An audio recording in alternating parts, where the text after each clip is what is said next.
Spiritual Love is the Door to Meaning, a Morning Glory or LSA trip report by Lerner, uploaded to earwid.org May 19, 2008.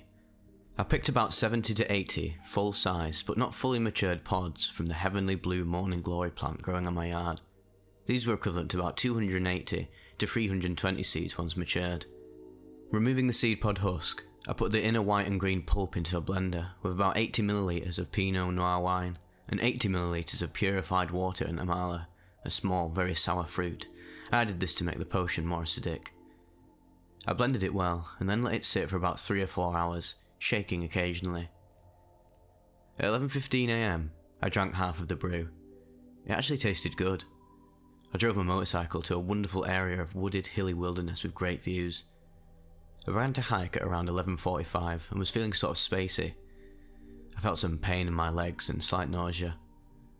At 12:15, I drank the rest of the brew, which included all the solid matter at the bottom.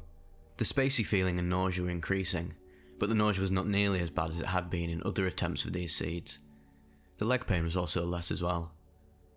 I remember early on, about 1 PM, establishing that the best relationship I can have with reality around me, and the Creator who provides it all, is one of acceptance and trust.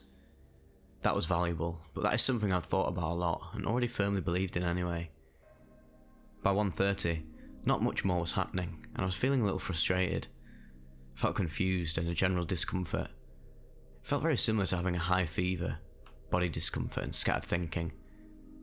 Many years ago, I did LSD once, and it was one of the most beautiful and awesome, literally, experiences I've ever had. I was hoping for something like that with this, where everything danced with wonder and love and I was one with everything. But this was different.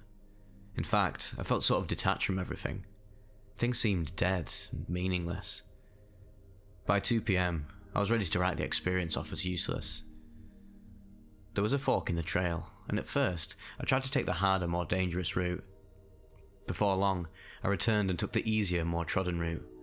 And here, the first great insight came. I don't need to save the world. I don't need to accomplish anything to be a valuable human being. None of us do. We are valuable regardless of what we do or don't do. We are loved and lovable no matter what path we take or don't take. A song on this subject began to flow in my heart, and I let myself sing out loud as nobody was around anyways. I continued on to the peak of the hill, or mountain, and I then thought about my wife. I knelt down and prayed for her, though even the idea of God, which usually is very real to me, seemed sort of meaningless, as did physical reality around me. Then I just meditated on her. I suddenly began to weep, as I felt all of her bottled up fears and sorrows. I wept a long time, and I wept hard. I sobbed occasionally, but then would feel that there was more weeping to be done, and would begin to weep again. I let out vocally and moaned. I wasn't crying for myself, but for her. I felt her pain. It was real. It was powerful. From that point on, I stayed and steadied my mind on her, as everything else, physical reality and the idea of God, was fading into less and less meaning. Finally, I found the thing that was real, my love and devotion to my wife. I was tempted to follow all kinds of philosophical trains of thought, which I do a lot anyways, but I didn't want to. I just wanted to hold my wife in my mind. I just kept inviting her to experience reality with me as I touched a rock, sat on the grass, looked at the trees and the sky, etc. I felt her mind become as one with mine. We were one in spirit, though she was not near me bodily, nor did she take the seeds or know that I had taken them. Our love had become the window through which I could look at reality and understand its meaning and purpose. Our love made everything new and alive. Suddenly, I was in Eden with my Eve, though she wasn't with me physically. My ambitions had been keeping me emotionally distant from her, and my fear of her pain and her emotions too had been keeping me distant from her. First, the need to succeed was stripped from me, and I saw that success isn't where the value of human beings lie. Then, my fear of emotional intimacy with my wife was stripped away, and she became one with my consciousness. And then, in the context of our union, the world was suddenly alive and wonderful and amazing beyond words. It was like all of creation was a playground, a representation of our spiritual union. I saw all kinds of vortexes and patterns in the sky, dancing like the portal to heaven. I saw the trees melt and breathe. The visuals were very beautiful and meaningful, But what was important was the inner connection with my wife. It was this that made the experience of everything else laden with meaning. And even more important was my renewed dedication and determination to love her and focus on her as she deserves, to not be afraid of her negative emotions, to not demand of myself grand successes, but to just love those around me, especially my wife. I knew that I would eventually return to a more mundane, less clear, more selfish way of thinking. I didn't look forward to it, but it's been almost 2 weeks now, and my life is still different. I used to struggle with lust in a major way, but now, when a temptation arises, I just recall the truth I learned while on Morning Glory Seeds, which is that my emotional and spiritual connection to my wife is the most important aspect of life, consciousness, and reality. Only in context to my spiritual connection to her does anything else have any value or meaning. I invite her to be a part of my consciousness, and the temptation to just lust fades away and disappears. I had no idea that this is what the Creator had intended me to learn when I ingested the seeds, but I couldn't have asked for or even imagined anything nearly as valuable and good. It was one of the most beautiful, awesome, blessed and spiritual experiences I've ever known. The temptation is to think that the more drug experiences will bring even more good to my life. But the Morning Glory Seeds were just the teacher. I know I must learn to really believe and live out the lesson I learned before I'm ready for the next lesson. What good is learning a bunch if I can't make it real in my life? So I'm going to keep focusing on this lesson until I know it is truly a permanent part of me, before I delve into the magic world of Morning Glory or other drugs for the next lesson. I expect that this will take at least 6 months. The proof will be continuing peace and freedom from lust. It's now almost 4 weeks since I ate the Morning Glory Seeds. A week ago, I began to really long for the amazing experience again. I even brewed up some more, this time more potent. But during my morning meditation, I meditate every day, I realised that I've been obsessing about the beauty and wonder of the experience of the seeds more than I was focusing on what the experience had taught me. To focus on loving and devoting myself to my wife and other people's well-being. So it was a very hard decision, but I believe the right one. I poured the potion down the drain. If I had taken the seeds again, I'd have been lying to my wife by sneaking off to do drugs behind her back. I also would have betrayed the real lesson that had been communicated by the first experience of the seeds, thus nullifying any value in the first lesson or the one I might have had with the second brew. In summary, psychedelic drugs, in my mind, do have real value. They can teach us new ways of living, but the experience itself is often so wonderful and awesome beyond words that the danger is we end up seeking the pleasure of the experience over the value, the meaning and lesson of the experience. When I take these substances and have an experience, I can interpret it in one of 2 ways. A chemical made me feel, think and believe strange things for a while, or 2, a chemical changed my brain for a while in such a way that I was open to deep spiritual truths. If I keep using drugs in a careless or over-frequent way, then I am proving by my very actions that I don't believe the messages of the experience to be real. I am simply seeking the pleasure. But if I take the lesson of the experience and force myself to start practicing it in my more mundane, uninspired, unaltered state of mind, then I am proving by my very actions that I do value the lesson of the drugs, and so value the drugs as they deserve to be valued. Even now, I long for the wondrous experience of having my consciousness unite to my wife's, and from this union, united to all of reality as well. It was exceedingly beautiful. But I know I need to practice making this kind of union real through my everyday living and thinking. I need to take actions that show her I love her. I need to think not on lust, but about her well-being. I need to obsess not about taking more psychedelic drugs so I can feel at one with her in reality, but start acting in a way that proves I believe this inner union is ultimately real, and that I can awaken, gradually, to its reality without the aid of a chemical. The seeds did cause a lot of body discomfort, including nausea and 12 hours of muscle pain in my case. LSD was so free, no physical discomfort at all in my case. So while I don't enjoy pain or nausea at all, I think it is the Creator's way of reminding us to use these teachers with care and respect. LSD, a synthetic drug, was like turning on a switch to spiritual reality, and it didn't have the same security guard as Morning Glory. Morning Glory seeds were like having to climb up through physical pain, psychological issues and spiritual problems, before entering into the realm where true spiritual reality is witnessed. the unity of all things by means of love.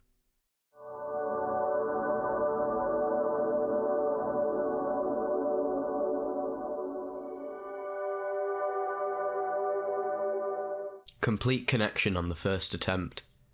A 5-MeO DMT trip report by Psionic 1, uploaded to Erowid on September 28, 2004.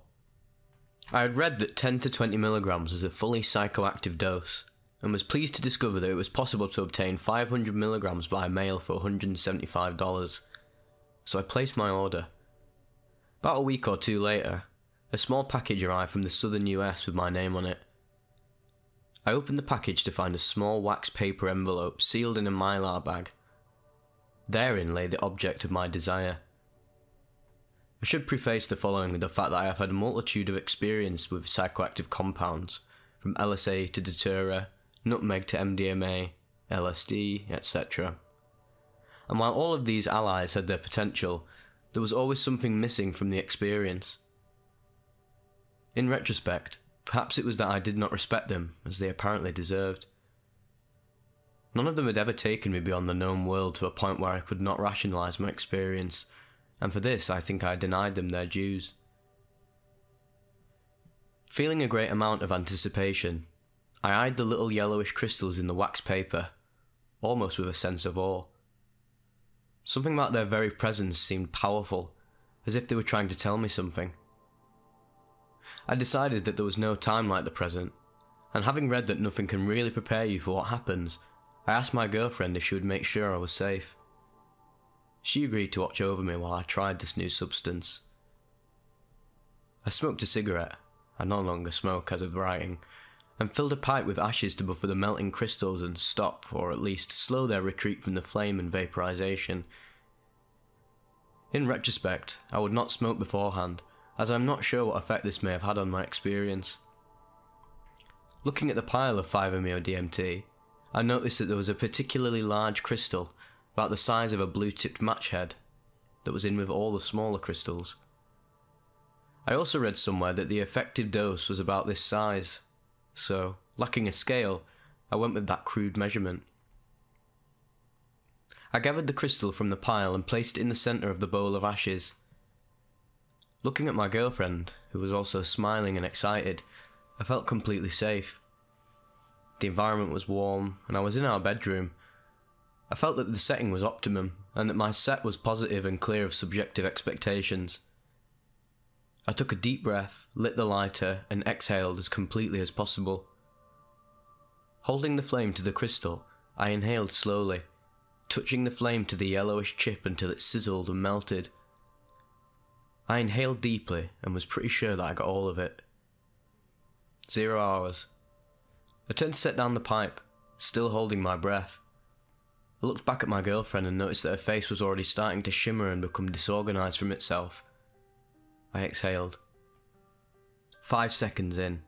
I felt a rushing sensation as though something was being forced into my body or spirit from somewhere unseen. I laid back on the bed and took another deep breath, almost as if to try and realign my senses. This was, of course, to no avail. By the time I was able to think about how I felt again, I was so high that it was a shock. It was all happening so fast that my brain could not wrap itself around 1 second's worth of experience before the next second came and was twice as intense as the previous one. 10 seconds in, eyes wide open. The real world was not at all within the reach of my senses. It had been almost instantly replaced by an undescribable, though I will try, world of rings within rings, spinning and rotating, seemingly constructed from multicoloured static and deep as the ocean is wide. It occurred to me at this moment, you have forgotten to breathe. So I took in a shuddering breath, still awed by the almost complete absence of anything familiar. I thought for a second that I might have overdone it. Okay, you're gonna die, you're gonna forget to breathe and suffocate. With that, I took another breath. This seemed to alleviate my paranoia somewhat, and as unbelievable as this is to me now, I think I decided that even if I was dying, it didn't seem like a terrible thing. I accepted mortality and relaxed. 15 to 30 seconds in. The rings faded into what I can only describe as an awareness of something else. This something else was big, and I mean huge, perhaps infinite. It was warm, and I felt as though it reached out and connected with everything. I became aware that this something else more than connected with everything.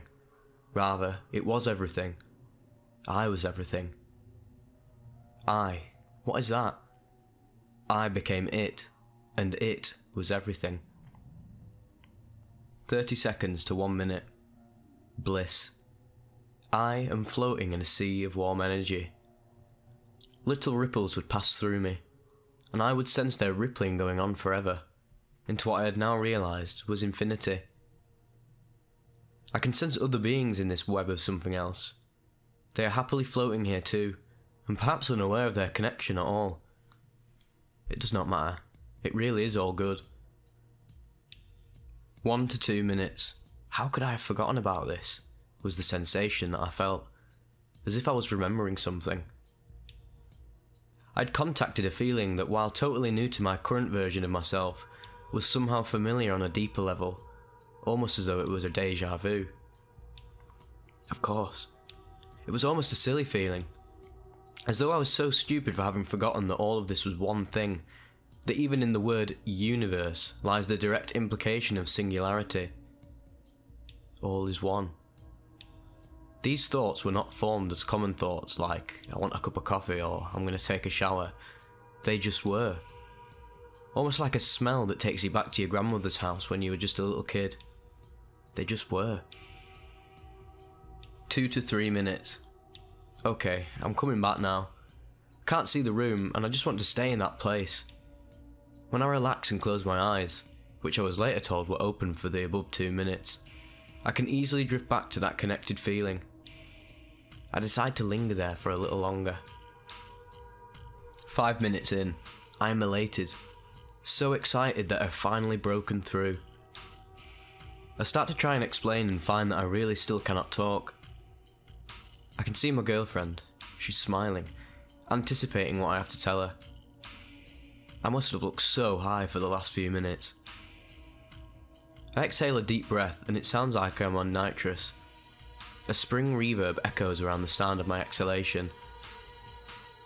I realise that the room is filled with quick-moving hallucinations, and it dawns on me that this, the after effects, is 10 times harder than a 2 to 3,000 microgram LSD trip.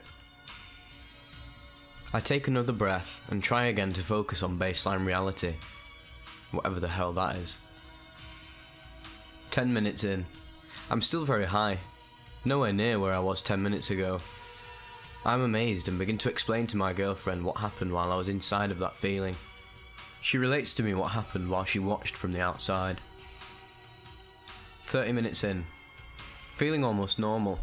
Still some fuzzy LSD-like touches here and there. A brightness to things. Feeling a little nausea as well. 45 minutes. The slightest hint of a high hangs on. Just enough to feel like I am in the first 25 to 30 minutes of an LSD trip. A light buzz, and nausea has completely faded. 60 minutes in. Sober, but changed. I feel like I've held the truth in my hand, and then sat with it for a while. It was inviting. Not at all like I assumed. Truth is comforting, albeit perhaps subjective. After effects. Honestly, there was nothing notable. Looking back though, I feel like I was held back by the lack of breathing at the beginning. If I could go into this with the knowledge of that problem, I feel as though it would not be an issue. Subsequent experiments proved this to be correct. Otherwise, the after effects were all in my consciousness. I've long been a believer that everything relies on everything else for balance and survival.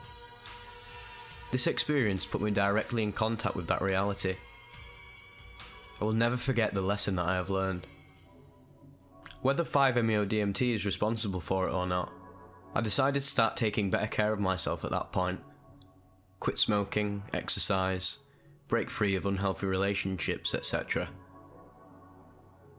In conclusion, I believe that in the proper setting, with advanced education about the experience and with the support of competent guides, this substance could profoundly impact the course of humanity.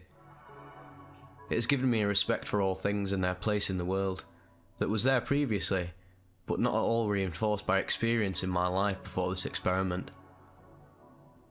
Caution. I would not recommend this for solo trips. I have since guided people with this substance and have seen some weird responses to the fast onset, like getting up and trying to walk away. This is not good when you are not in touch with everyday reality and under the influence of a major psychoactive chemical. Oh yeah, after all this I was shocked at how many of these experiences I could potentially have. 500 milligrams divided by 20 milligrams equals 25 mind-blowing trips at about $7 each. So I gave some to responsible friends and dosed a few other people, figuring that sharing this experience was more valuable than hoarding it. Go with care and respect for yourself, your ally, and the universe.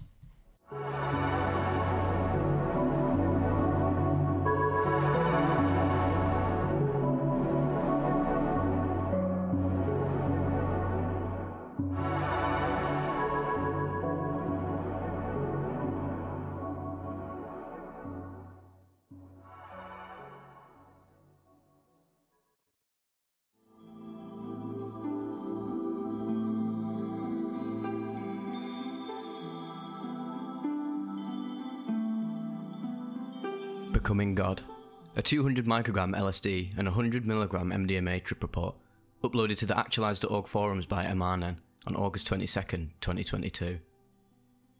As this was years ago, I do not remember the come up, so I'll skip to the peak. The peak is starting to set in.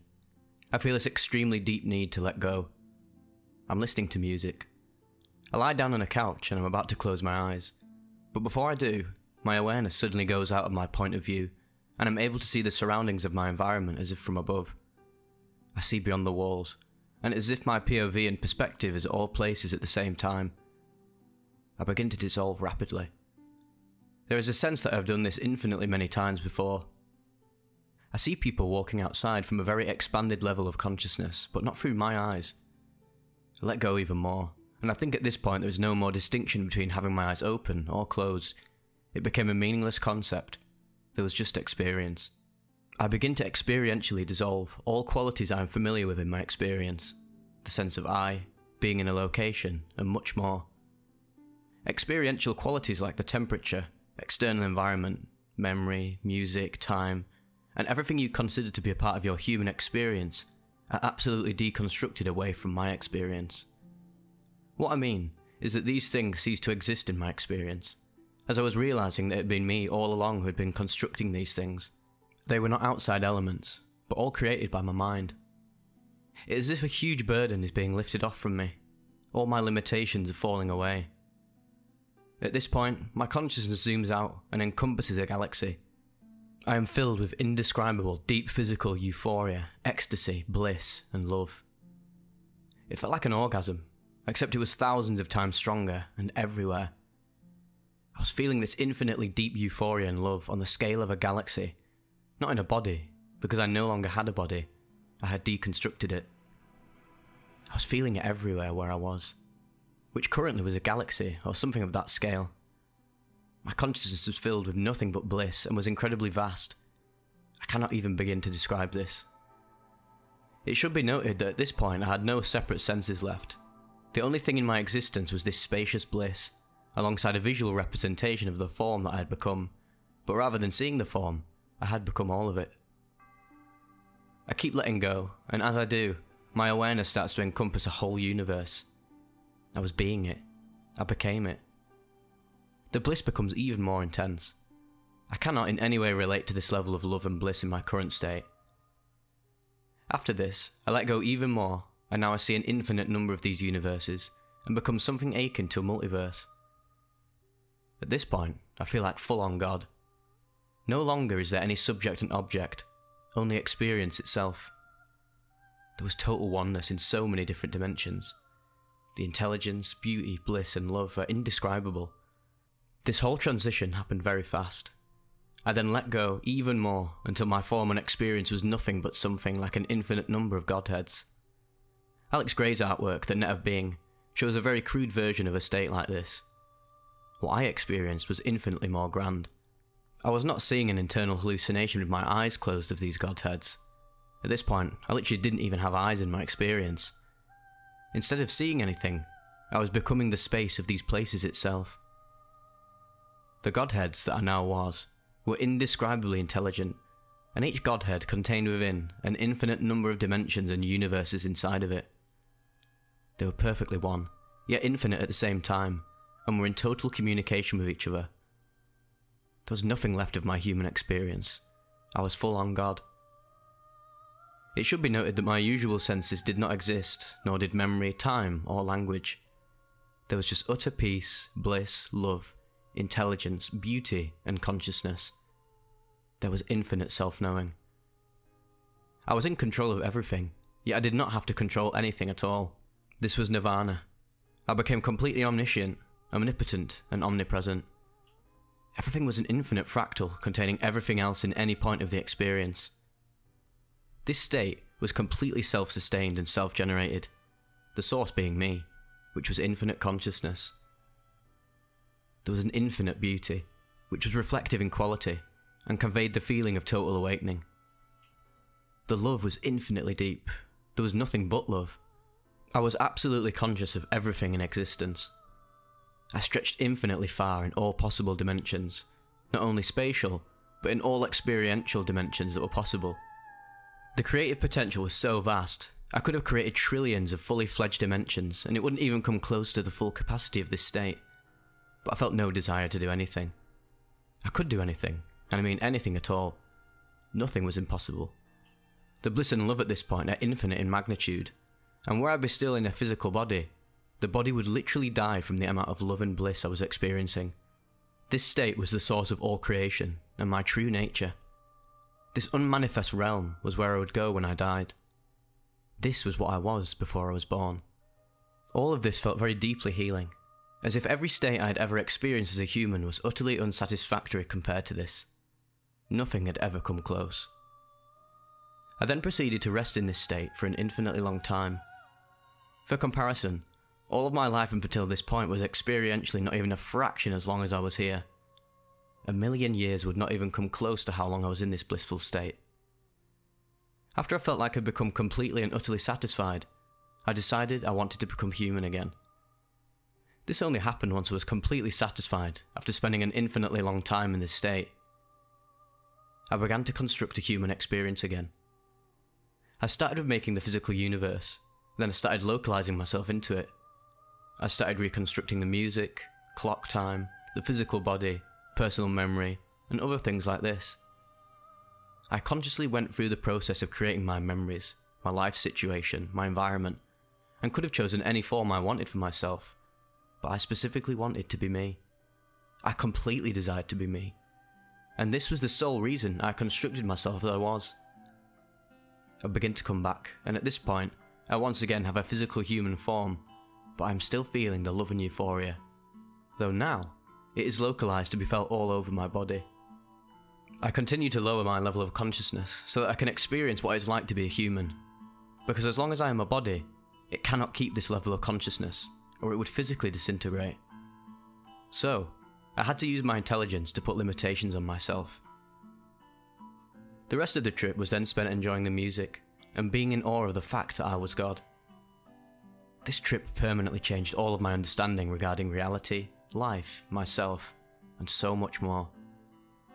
It should also be noted that when I say that something was infinite in scale here, it truly was at that scale, and I am not exaggerating one bit regarding the level of love, bliss, and consciousness that I experienced.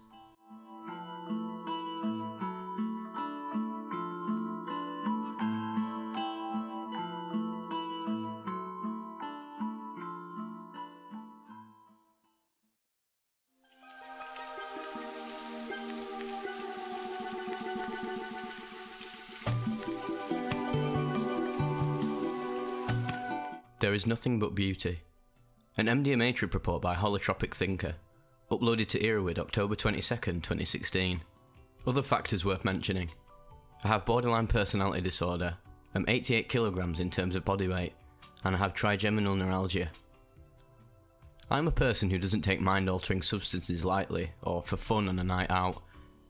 I use them responsibly in a safe setting, to observe and examine the effects meticulously, with a goal of discovering what information I can extract from just about anything: the chemical itself, their effects on my mind and body, my emotions and sensory information during the altered states of consciousness, and everything else in between.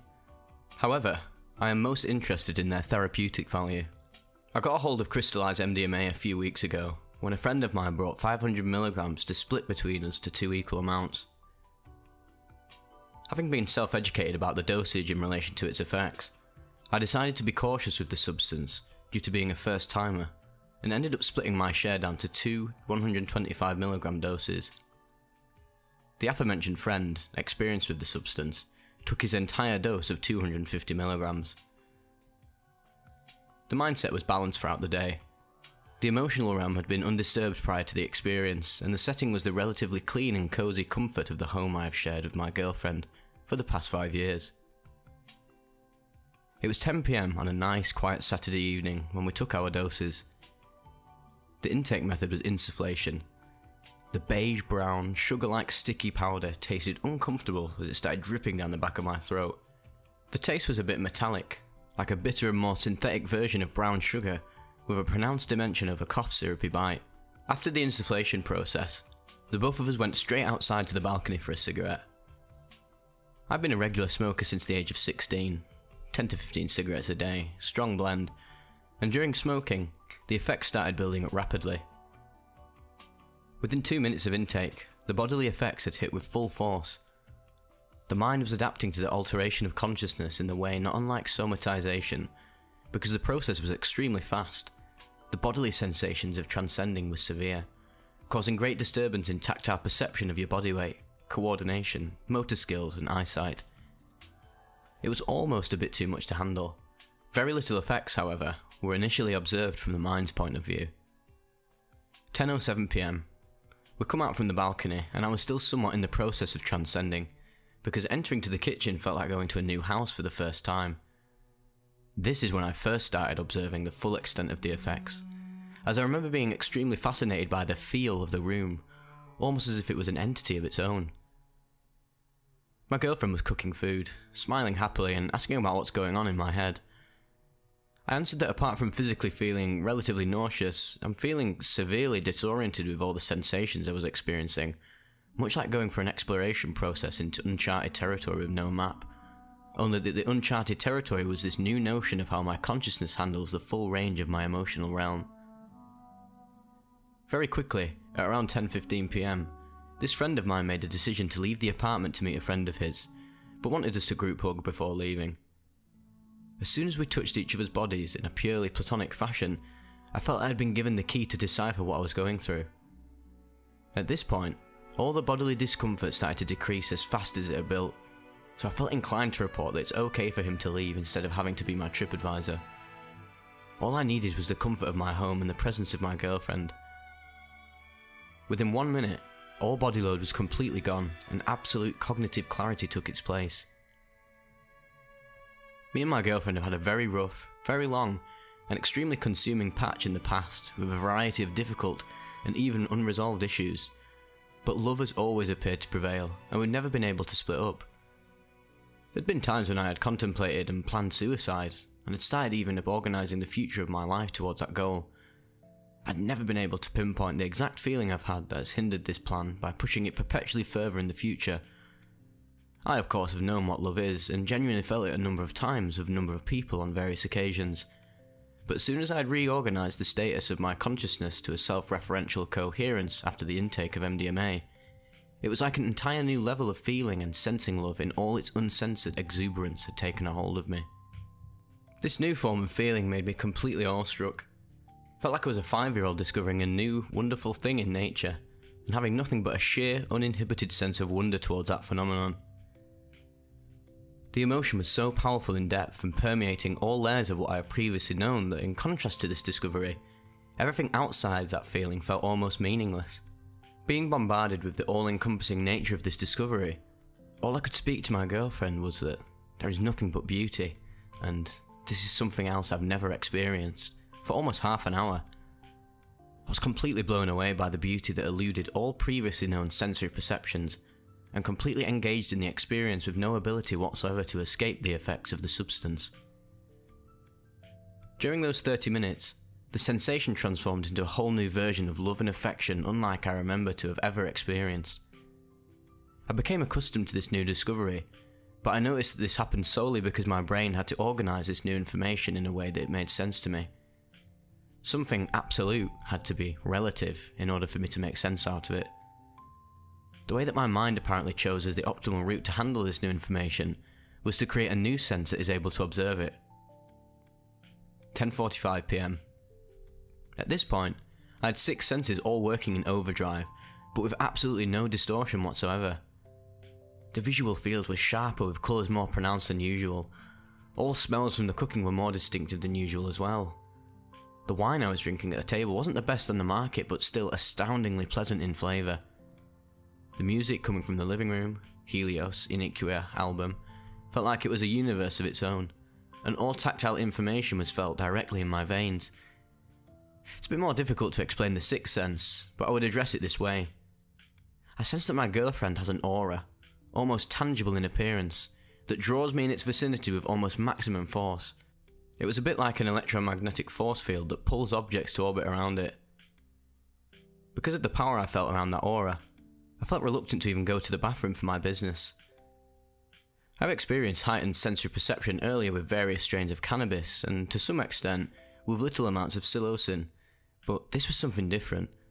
The massive sense of wonder with this new sense that I had acquired was so overwhelming and addictive that I felt much like a child in such mindset that I never want to leave from it. I was explaining this sensation to my girlfriend, and she started getting increasingly happier and was absolutely receptive of all my attempts to decipher this.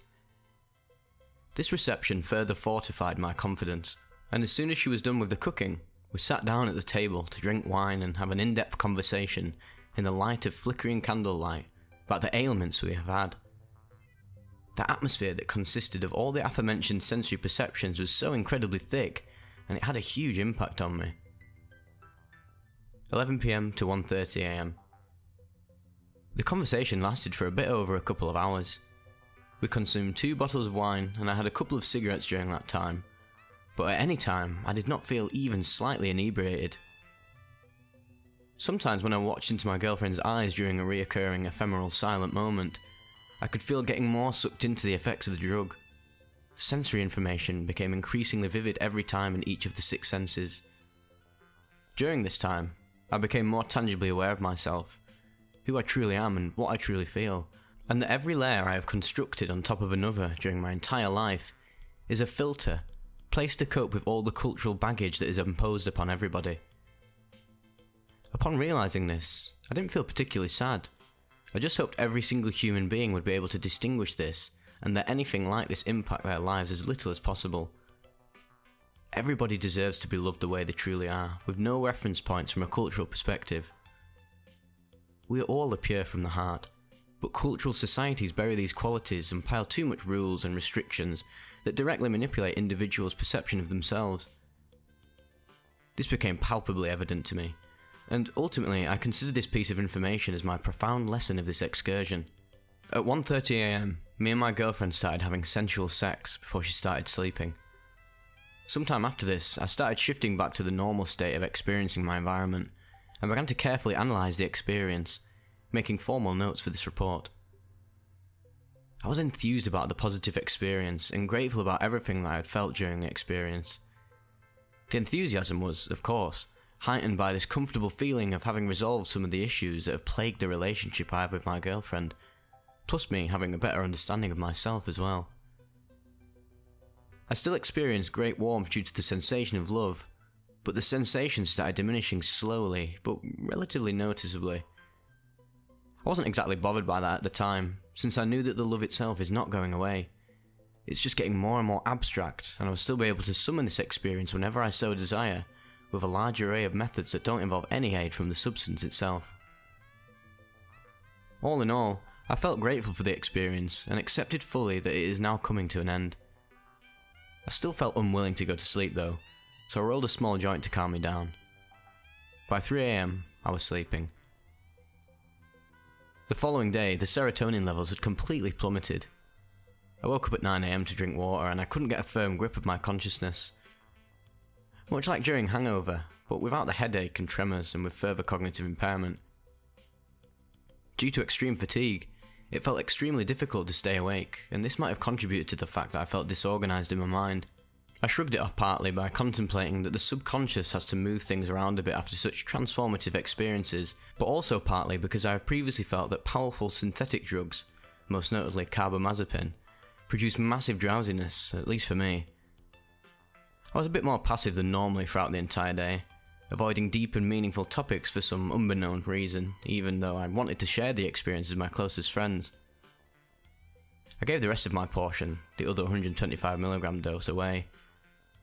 After 3 days of gradual recuperation in the aforementioned areas, I was fully back to my normal state in terms of vigour, awareness, cognitive skills, and consciousness.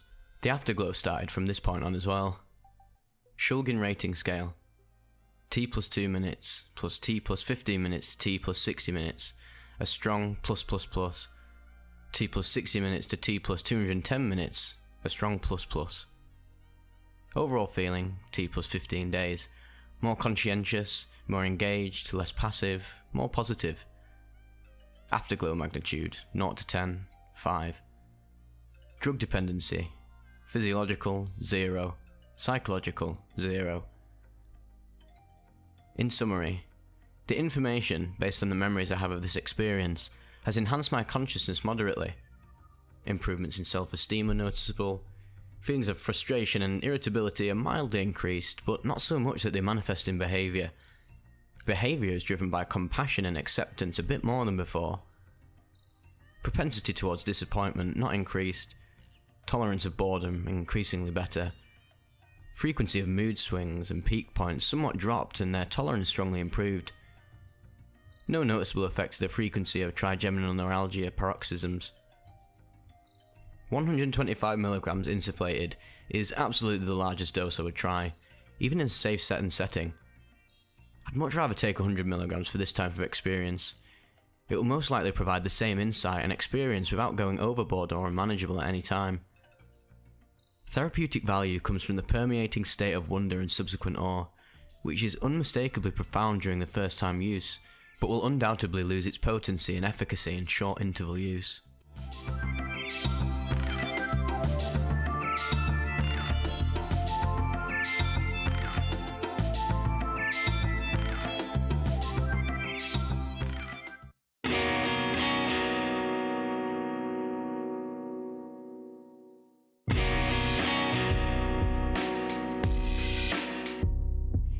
Hey guys, hope you've been doing alright. I'm back from my time away now, so I'll be able to whip out a few more videos this week when I can. This first one's coming from a subscriber again, same person who wrote up the THC-induced cosmic horror report. So yeah, without further ado, let's get stuck right into it. Cathartic Thunder, a psilocybin trip report by Shane. I recently saw a video on your channel regarding a trip between a father and son, so I thought I'd send you an extraordinary occurrence while tripping on mushrooms with my dad one night. One night in late July of 2018, I purchased about 5 grams of psilocybe cubensis mushrooms and split them between my dad and me, so about 2.5 grams each. Nothing too crazy. Started to feel the effects about 30 minutes after ingestion with increased visual acuity and heightened perception of colour. The come-up seemed even more euphoric than usual, resembling MDMA almost. We decided to go back and hang out in the swimming pool while we came up. At the time we had LED lights inside and above the pool, so it was very interesting to watch while our visuals began to kick in. We also enjoyed looking at the stars. If you've never seen the stars on psilocybin, you are missing out big time. It's one of the, if not the most visually remarkable things I've ever experienced. The sky seems to have much more expanse and depth, and the stars can sometimes be seen connecting to each other with lines of some sort. Sometimes they will even rearrange themselves and spin or dance. This is precisely what we were experiencing at this moment of the trip. Tripping with a family member, especially a parent, It was a very deep bonding experience that I recommend to anyone if they ever get the chance to do so. We talked about everything, including our relationship and my childhood. But the interesting part occurred around the peak of the experience, approximately 2 hours after ingestion. It was at this time I started to feel an overwhelming feeling of emotion swell up in my throat, sort of like a mix between happy and sad. I was feeling especially vulnerable all the time, so I didn't feel hiding my emotions was necessary at all. Over the next 30 minutes or so, the feeling began to grow and grow and grow. It almost felt like a zit that really needed to be popped, and it was only a matter of time before it popped itself. I remember an overwhelming feeling of appreciation came over me. For life, for my dad, for my friends and family. Simultaneously and paradoxically, a sense of overwhelming anguish coincided with this intensely emotional experience. I felt like something was about to break or explode inside of me. I had never felt an emotion quite like this before. This is when it all came out. Everything I had been holding on to for years. All of the pain, anxiety, numbness and depression that had been plaguing me since I was a child, all came out at once. I welled up in an uncontrollable fit of sobbing. The kind of sobbing that makes a hideous face and audible sound. All of these negative emotions I previously mentioned left me from what felt like every inch of my body out of the top of my head. It was the single most cathartic thing I had ever experienced at that point in my life. But this wasn't even the strangest part. At the exact moment I released all of this pent-up, decaying emotional baggage, an extremely low, loud and vibrating thunder sound came from the sky in all directions. It synchronized with my cathartic release perfectly. Recall earlier it was a clear, warm, summer night in July, with no clouds seen anywhere in the sky. When this happened, I knew I was cleansed. I was free. I felt like the grace of God himself had finally freed me from the shackles of emotional baggage that had been plaguing me. I was in absolute ecstasy. I remember thanking God and everything I believed in. Putting what I felt at the time in words is extremely difficult, but it literally felt like I'd been noticed and redeemed by an all-knowing being. I called my friends and cousins, talking in an ecstatic or even maniacal way. I'm finally free. Everything is going to be okay, I told them before crying and abruptly hanging up, then calling someone else to say the exact same thing. As far as lasting effects from this experience go, I'm not sure what fundamentally changed in me. And obviously, my life wasn't magically better after this experience. But I did feel like a huge weight was lifted off my shoulders for the entire year after that experience. This was one of the many profound psychedelic trips I've had, and at that time I really didn't take the time to integrate before going into another one. If there's one thing I can recommend, it's to wait some time before tripping again. Take some time to meditate on the things you've learned during the experience. Do this every day and try to apply them. This is what proper integration is. And with that being said, that concludes this experience. I'll be sure to send more of them as they come. Peace.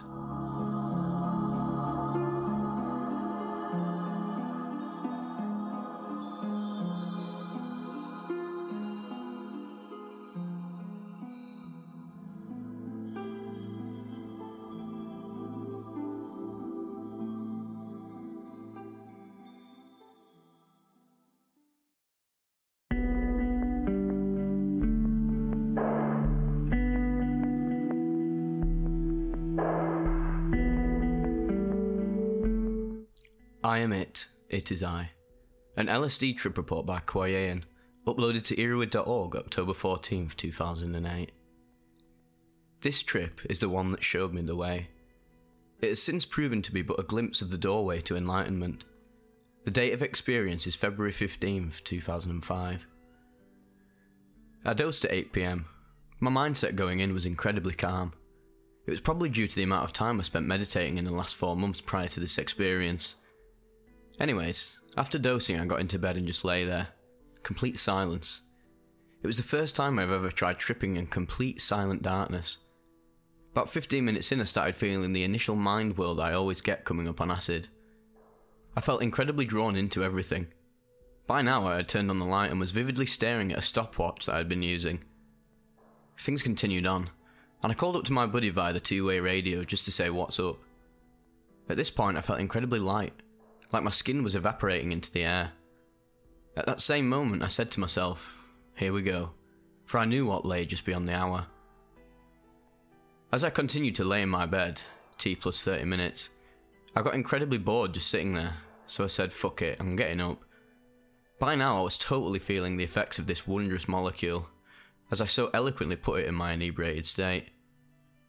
I got out of bed, turned on my main overhead light, and looked at the amazing display I had created for this very purpose. The room was covered in multiple patterned sheets. I hung them like drapes from the ceiling, boxing off an area with my bookshelves and weight set, which I covered with its own blanket, a Canadian flag with a pot leaf replacing the traditional maple, which became a cool area in and of itself. Anyway, back to the room. I covered everything with blankets and floral sheets, the floor, my dresser, everything except my nightstand. On top of my dresser I had some really cool looking plants, which really looked like fractals even when sober. It was the coolest looking room I've ever seen. My bed was a haven of blankets and pillows. I was in heaven at this point, just taking it all in. I started feeling a little anxious as I approached the hour-and-a-half mark. Now, this is just a rough estimate of what time it could have been. I removed all sorts of time, except for that of my stopwatch, which I had conveniently placed out of sight. I remembered all my previous acid trips, but not just those.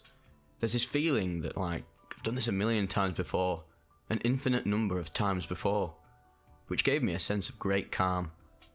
I felt connected with a force far greater than that of which my mind could conceive. And then it hit me.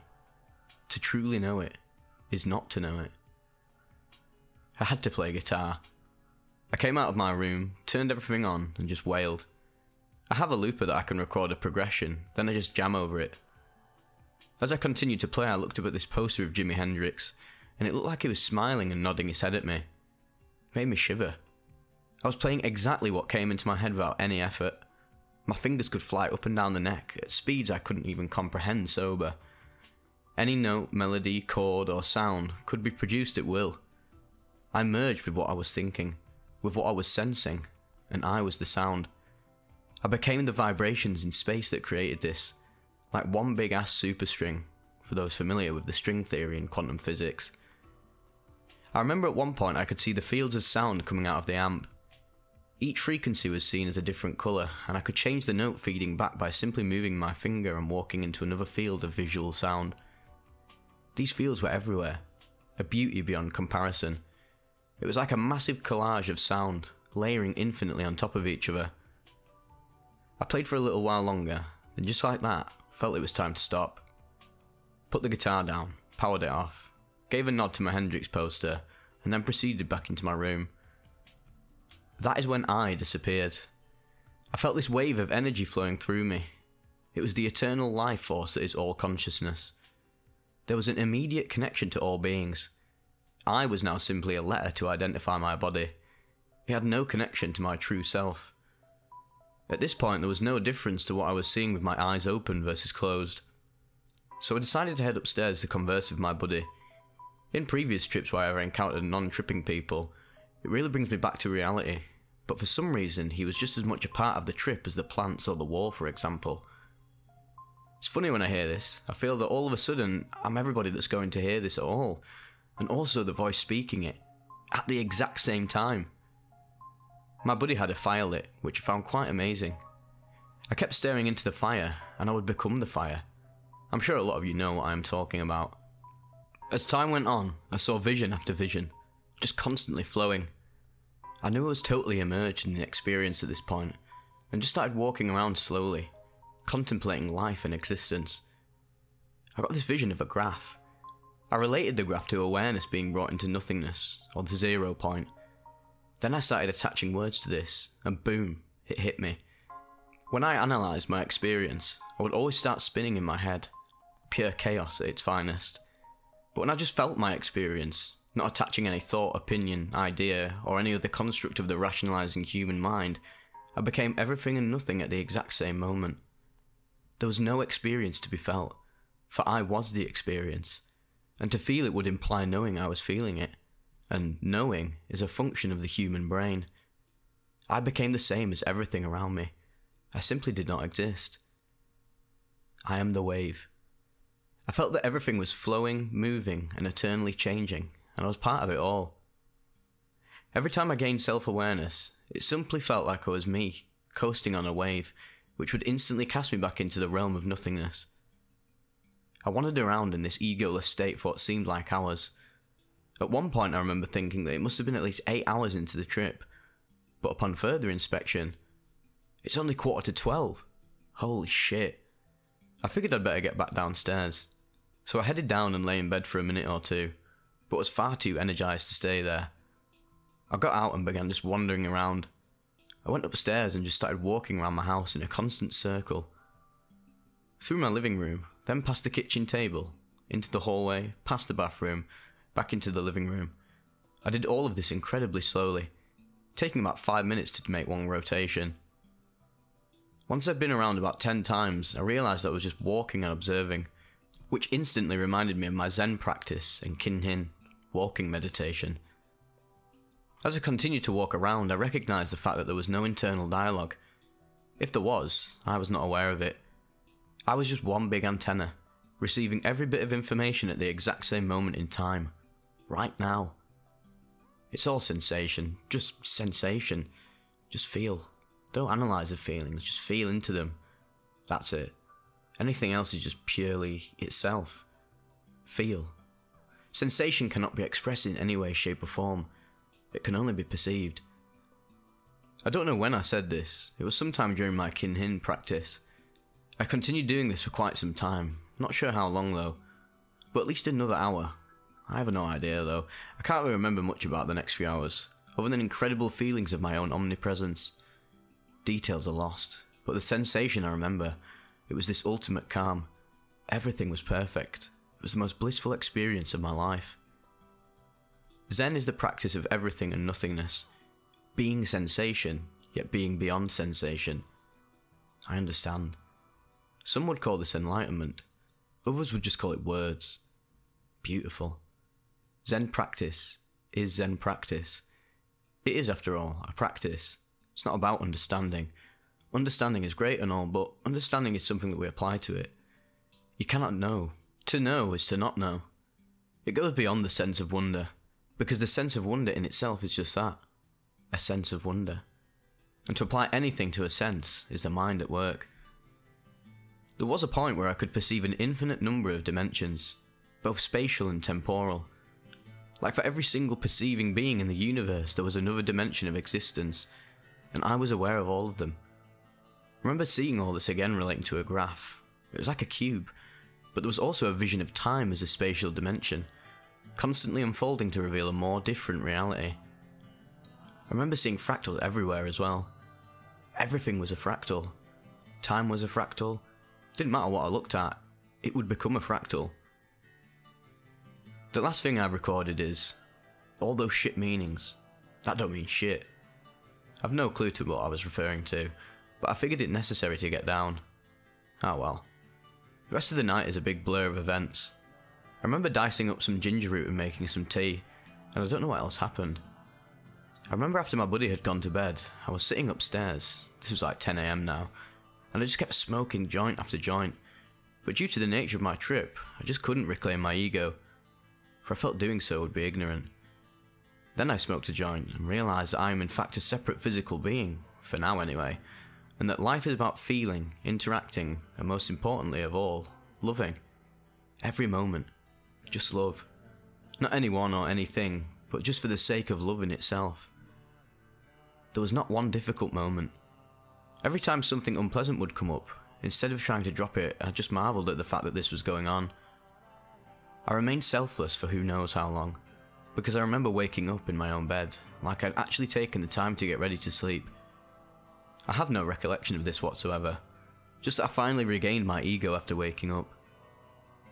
The last time I do remember, probably right before I went to bed, is 8 PM Thursday, exactly 24 hours after dosing. I had no concept of it being Thursday, however. I simply know it didn't just disappear. I woke up at 4 AM Friday morning. I got out of bed and realised that I was back. I rolled up a joint and threw on iRobot, which I thought would be the perfect movie for right then. And it was. It put me in a massively introspective mode. I cooked up some burritos and then chilled. I watched another movie, Cellular, horrible in my honest opinion, and went back to bed at 9 AM or so. I got up again at 2 PM Friday, smoked a joint and thought to myself, where the hell did my Thursday go? I remember Wednesday and then waking up on Friday morning, but Thursday is nowhere to be found. I gave a little chuckle, and with a flick of my lighter, lit up another joint.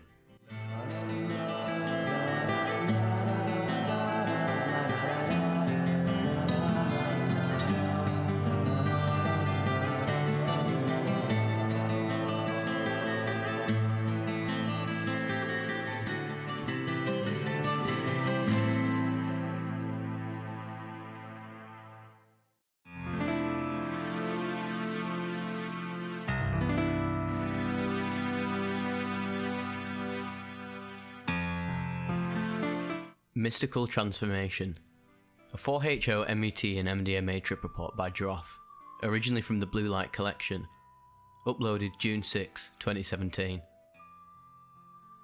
Events described here took place at a small psytrance festival located deep in the woods. I was 19 years old at the time, and had already experienced many psychedelic drugs, both tryptamines and phenethylamines. I find myself sitting beside a campfire, warming my body on a cold summer night. The music in the distance sounds more and more inviting with every moment passing by. But before I launch into outer space, I must prepare my multi-dimensional spaceship. My hand finds its way into the pocket of my red cotton trousers, and I bring forth a valuable and rare gift I got in return for a favour. I split in half the 25 mg of 4HO MET and manufacture 2 type bombs, ready for ingestion. After swallowing one of the 2, I remain in the presence of the campfire for a while. Slowly, my perception of time is becoming heavily distorted, although no other effects of the entheogen are imminent. I have no idea how much time has gone by, and as visual distortions enter my field of perception, I decide to go and have a look at what is going on at the dance floor. The 3-minute walk from the campsite to the dance floor seems like ages, and as I'm getting colder and colder, I start laughing at the situation I am in, barely moving my cold and soaked feet, barely distinguishing the tents from the trees in the darkness. I feel like an injured soldier trying to find his way to an ally base, fighting for survival. Finally, I manage to make it to the dance floor.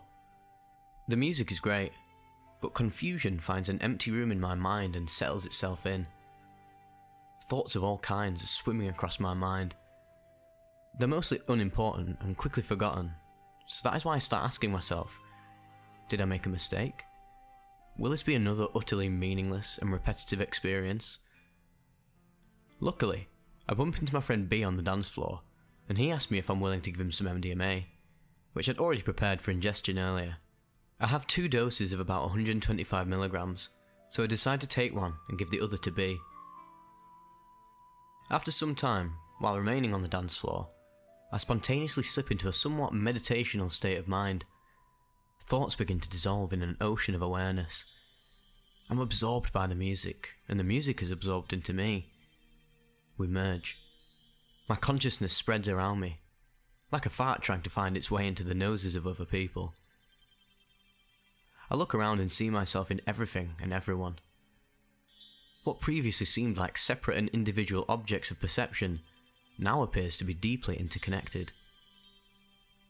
I suddenly understand the complex, subtle network of consciousness underlying all things in the material world. I realise my third eye has been blasted open, allowing me for the first time in my life to intuitively understand the oneness of all creation. Something that until now, I knew only in theory from various religious and spiritual traditions. Suddenly, I am being hugged. I open my eyes and see my friends M and N. I hug them back, and in a few moments, each of us heads in his own direction. But I managed to catch a glimpse of N's wide smile. There was something special about that sincere smile. Did he feel my gentle vibration? The peaceful state of mind I was in? I ask myself this, and a voice inside me replies, yes. I decide to head to the cottage nearby, to moisten my dried out mouth with some water. On the way, I begin to feel extremely cold again. But this time it is not unpleasant, even though it feels exactly the same as before. Discomfort and suffering have become just distant memories of the past. The present is filled with joy. I feel a deep love towards everything in existence coming from my heart, utterly beyond my control. I know this is true. I know this is my natural state of being. All the illusions and negative mind states are simply swept away by truth. The truth of love that has been hidden in me, covered in many layers of accumulating emotional dust for such a long time. This is ecstasy. This is bliss. Every breath is an orgasm. Every sensation is just a fragment of the eternal and infinite self. I am the air I breathe. I am the sound I hear. I am profoundly aware of this. As the filtering system of my 5 senses is breaking down, the 6th sense rises from the depths of my soul, revealing the truth. After a few sips of water in the restroom, I look into the mirror to see my face. For the first time in my life, I say to myself, I am beautiful. From the deep, dilated pupils of my eyes, I see a glow coming towards me. A divine glow, carrying with it the message of love and light. I'm just about to head back towards the dance floor, when I meet 2 friends of mine, A and L. They ask me, "So, how is it?" I reply, "Beautiful. I've never felt such love." I then see from the look on their faces that they too see the glow in my eyes, that they too feel the intense vibration radiating around me. The big "wow" coming from the mouth of L only confirms my assumption. "Go meditate," she says. "Yeah, I must deepen my experience," I reply in agreement, and I start walking towards my next destination, the fusion floor behind the cottage. I sit down on the cold moist grass in the half-lotus position and begin cleansing my mind of thought. What once was a difficult task, I can now handle with ease. I'm falling deeper and deeper into the hole that is opening up in my mind. My body becomes just an echo from the distance, barely perceivable. The ego is fading. Finally, I'm simply sitting calmer than ever before, in silence, just bathing in the truth. Suddenly, I realise, this is it. I have found inner peace. Never before have I felt so happy, so complete, so full of love and compassion towards everything in existence. "Hey Buddha boy, want a line, a cigarette, a spliff?" I hear a woman calling to me from a nearby table. I do not respond. I will not let worldly pleasures break my meditation. But eventually, my meditation is broken. A pretty looking and pleasant sounding woman sits down by my side and utters these words. "I've been watching you since you came here, and all I can say is you deserve my respect. In the middle of all this, you managed to find your inner peace." I replied to her, "Indeed, but tonight is the first time I've succeeded." She looked somewhat surprised to hear this, then asked me if I would like a drink. As she brings me a glass of water and aims the drinking straw into my mouth, I can't help but be reminded of the story of the Buddha, who while in deep meditation received small amounts of rice from a kind young girl. Soon after that, I decide to go check out the party on the main floor. The vibe there is perfect. I remember I have some weed in my pocket and roll myself a big spliff. I see many known faces, my supplier amongst others, I express my sincere gratitude for what he has given me. A gift truly worthy of receiving and giving. The clock is ticking, and the party soon comes to an end. I head back to the campsite, where I chill for a while in good company. I soon become tired, so I find my sleeping friend B, why did I give him MDMA if he's sleeping, in the tent and take his place under the blanket.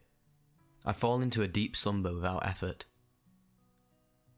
In conclusion, this was simply the most profound spiritual experience I've ever had. I was catapulted out of the lukewarm, everyday mood into a state of pure love towards anything I laid my eyes on. I experienced the shattering of my ego. I saw with my own eye, the third one, the divine consciousness flowing through everything and everyone. I found inner peace and infinite love inside myself, something that remains present in me until this very moment.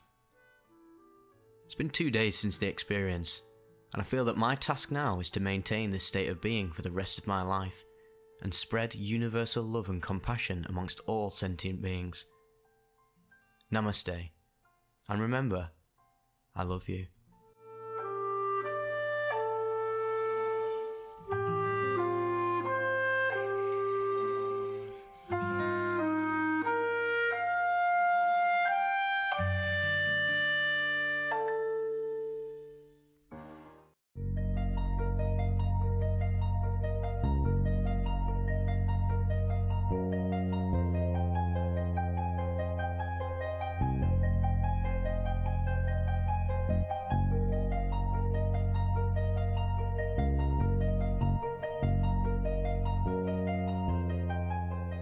I was blind, but now I see. A San Pedro trip report, posted by Bittersweet Blissful to earwid.org March 19th, 2010. I only had to read a few San Pedro experiences on Earwid to know that mescaline was the entheogen for me. I am 23 years old, and over the past 6 years, I've tried mushrooms 5 times, acid 2 times, and ecstasy around 100 times. In high school, I tried mushrooms and never got anything out of the experience. I ate them to get messed up, and didn't realise how psychedelic drugs could reveal such truth at the time. That was until I tried 3 tabs of acid for the first time in the summer of 2005 at college, and experienced a glimpse of the Godhead. All I needed was a glimpse, and ever since then, I've been fascinated by these different realities.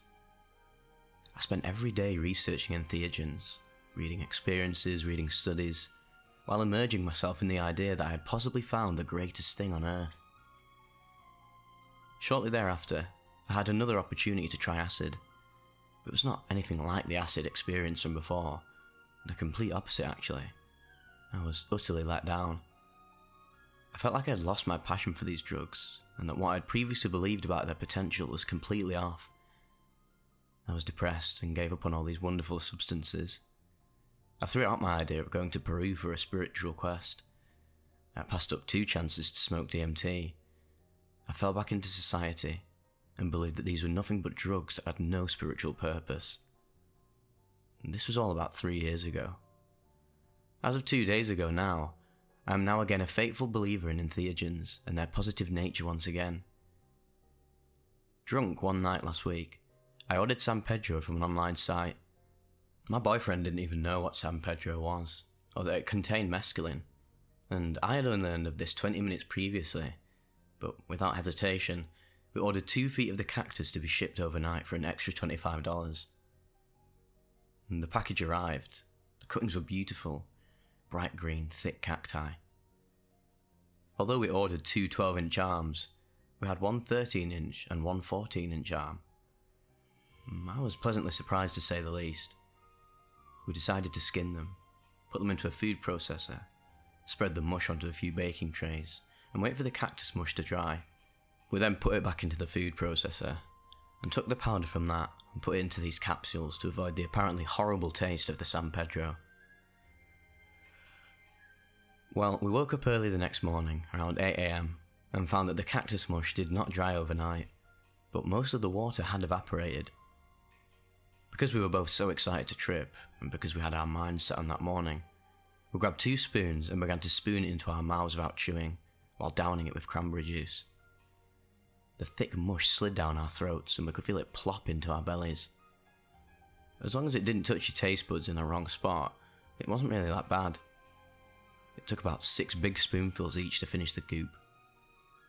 We were finished eating the cactus in 5 minutes, and after reading other people's experiences of eating San Pedro, we were quite proud of ourselves.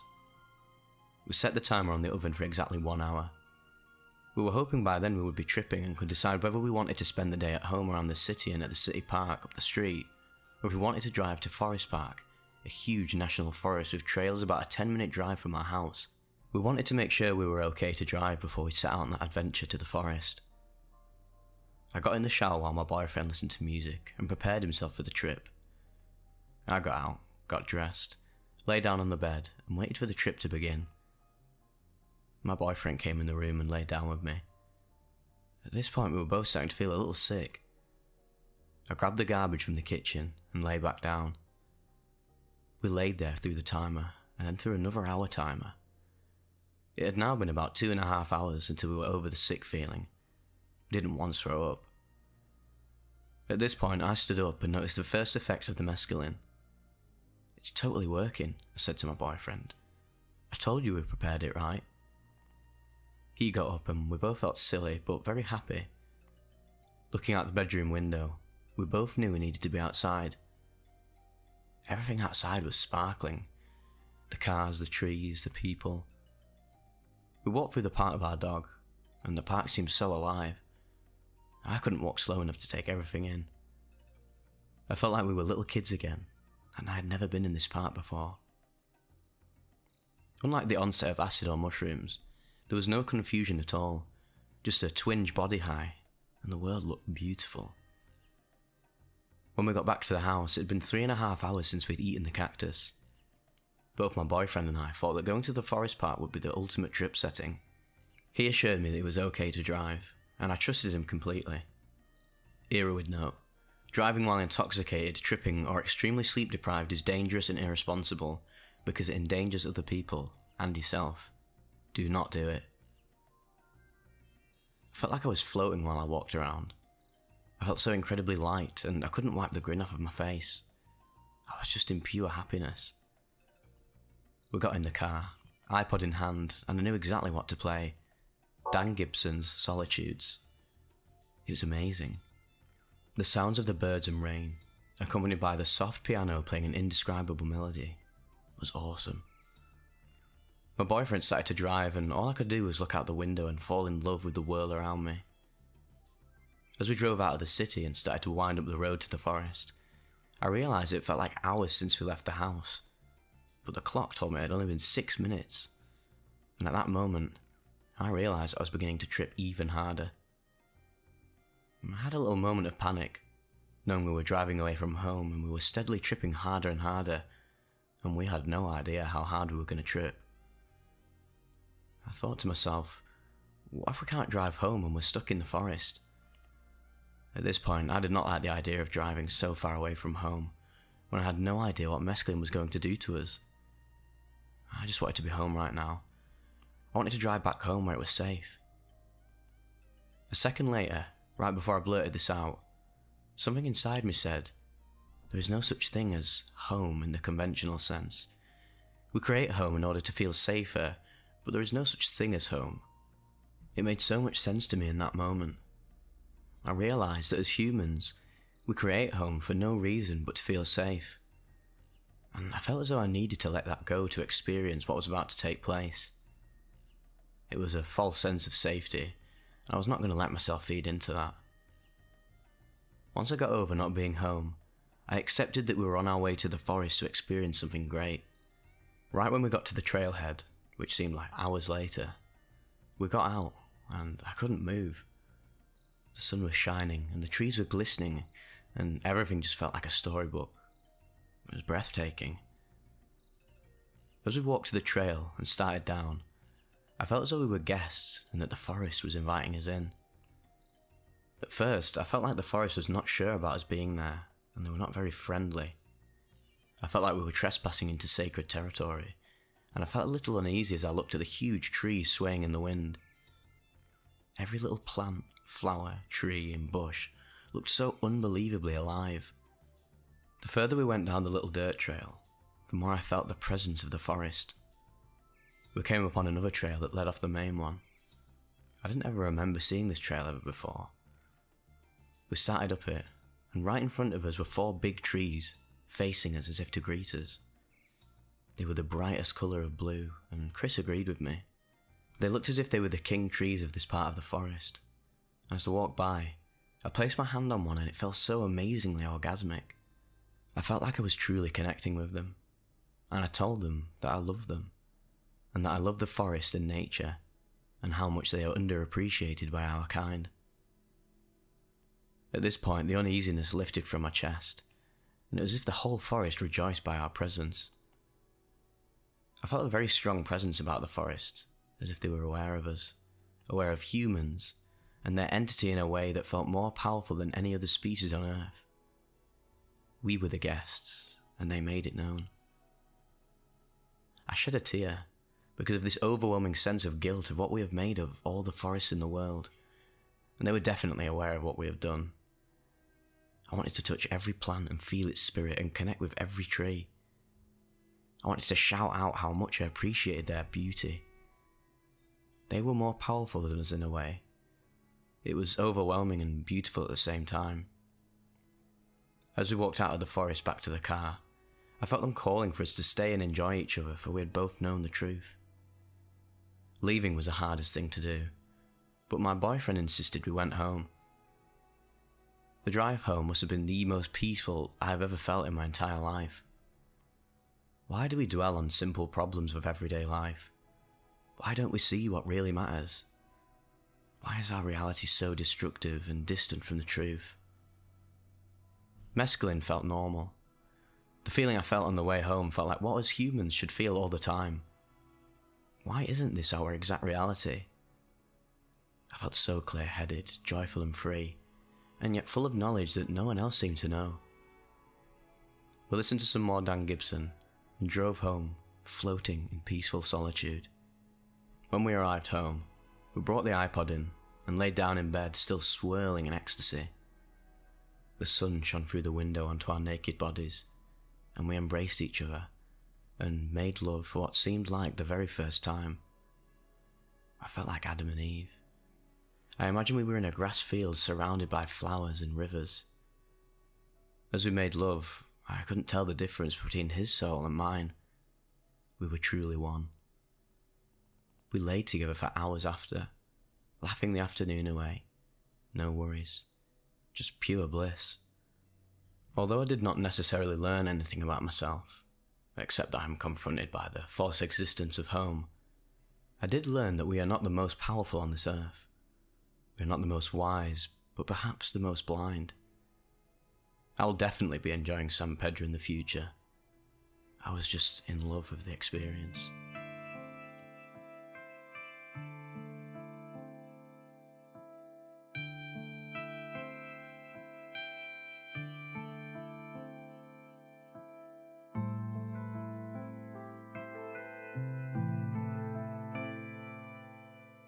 God is infinite love. I am not ready yet. An MDMA trip report posted to the actualize.org forum, January 25th, by the user Sincerity. After a lot of contemplation, frequent deep sessions and tough groundwork of facing fears, shame, letting go of attachments, in the past 2 months I decided to shut the F up and go balls to the wall with observing direct experience, and reaching a state from which I would recognise myself again.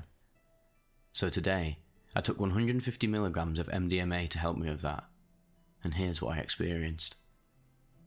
My intention was to become as conscious as I can and be in that state, instead of trying to break it down, contemplating it to death, trying to somehow save the state, etc.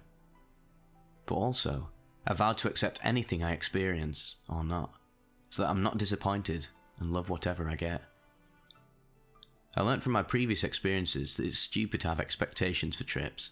Or did I? So I sat on the floor with my back leaned against the bed, and stayed there for most of the trip, focusing on consciousness and suddenly asking myself, why is all of this? In silence, with eyes either closed or open. After about half an hour, the effects started kicking in. I began to feel really relaxed and comfortable in my body. Probably one of the greatest pleasures I've ever experienced. I became present like never before, and it was amazing. I'd never been as much in the now as during this trip. While it should have been apparent to me already, here I was shown the true magic of presence. God is absolute now. Everything is happening now. Reality is now. The more now you are, the more conscious you are. Connected to this was the consciousness of the deep profundity of I am what I am.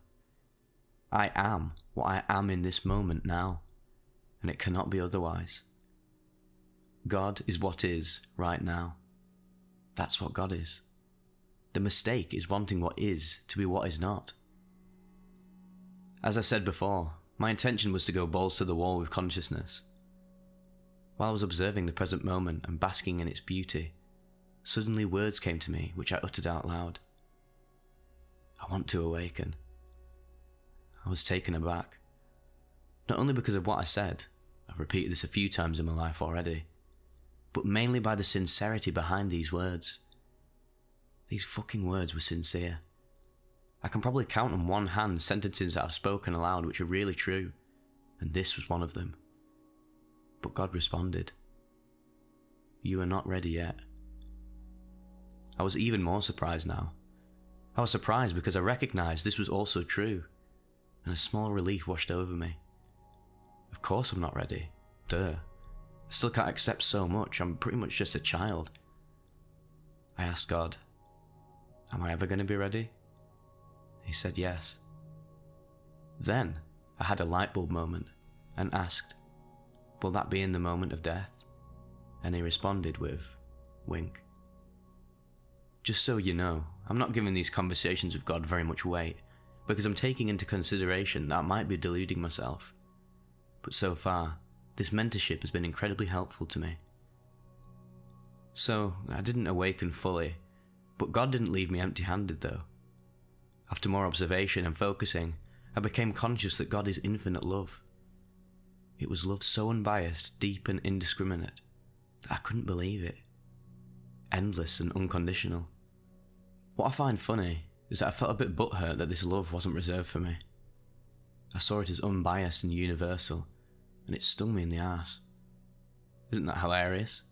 Just a devil being a devil. I noticed this feeling and moved on. See, God is absolute self-love, and here I'm connecting the previous 3 big points. 1.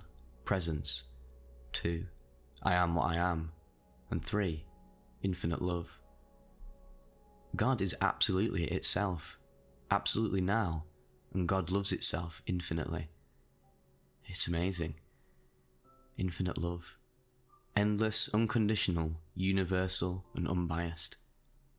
Infinite love of what is, aka God equals self equals reality. Experiencing this love felt healing and freeing. It made me utter the next set of sincere words. I'm sorry I'm not as loving as you.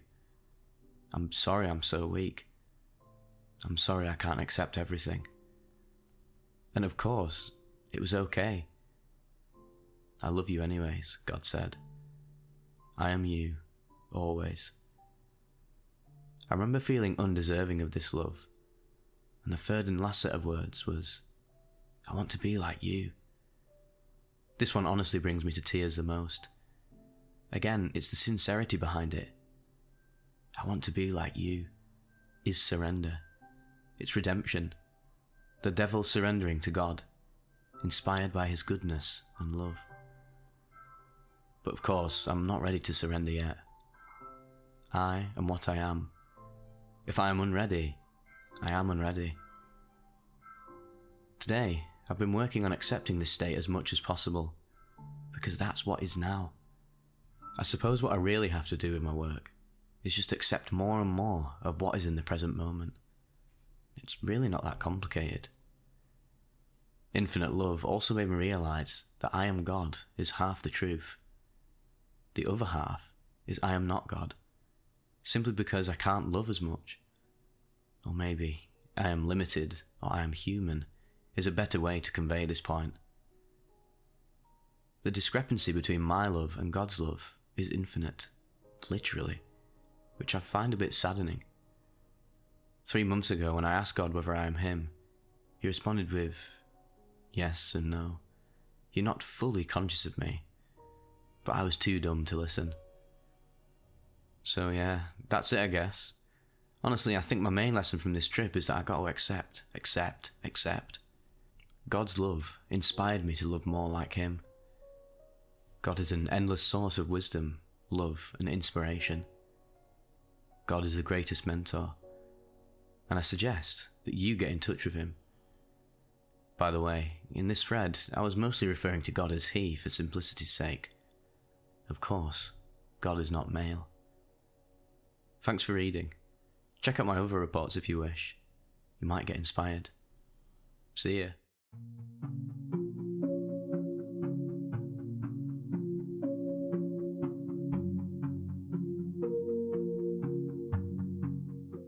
My most beautiful experience. An Ibogaine trip report by Mary, uploaded to earwid.org January 24, 2016.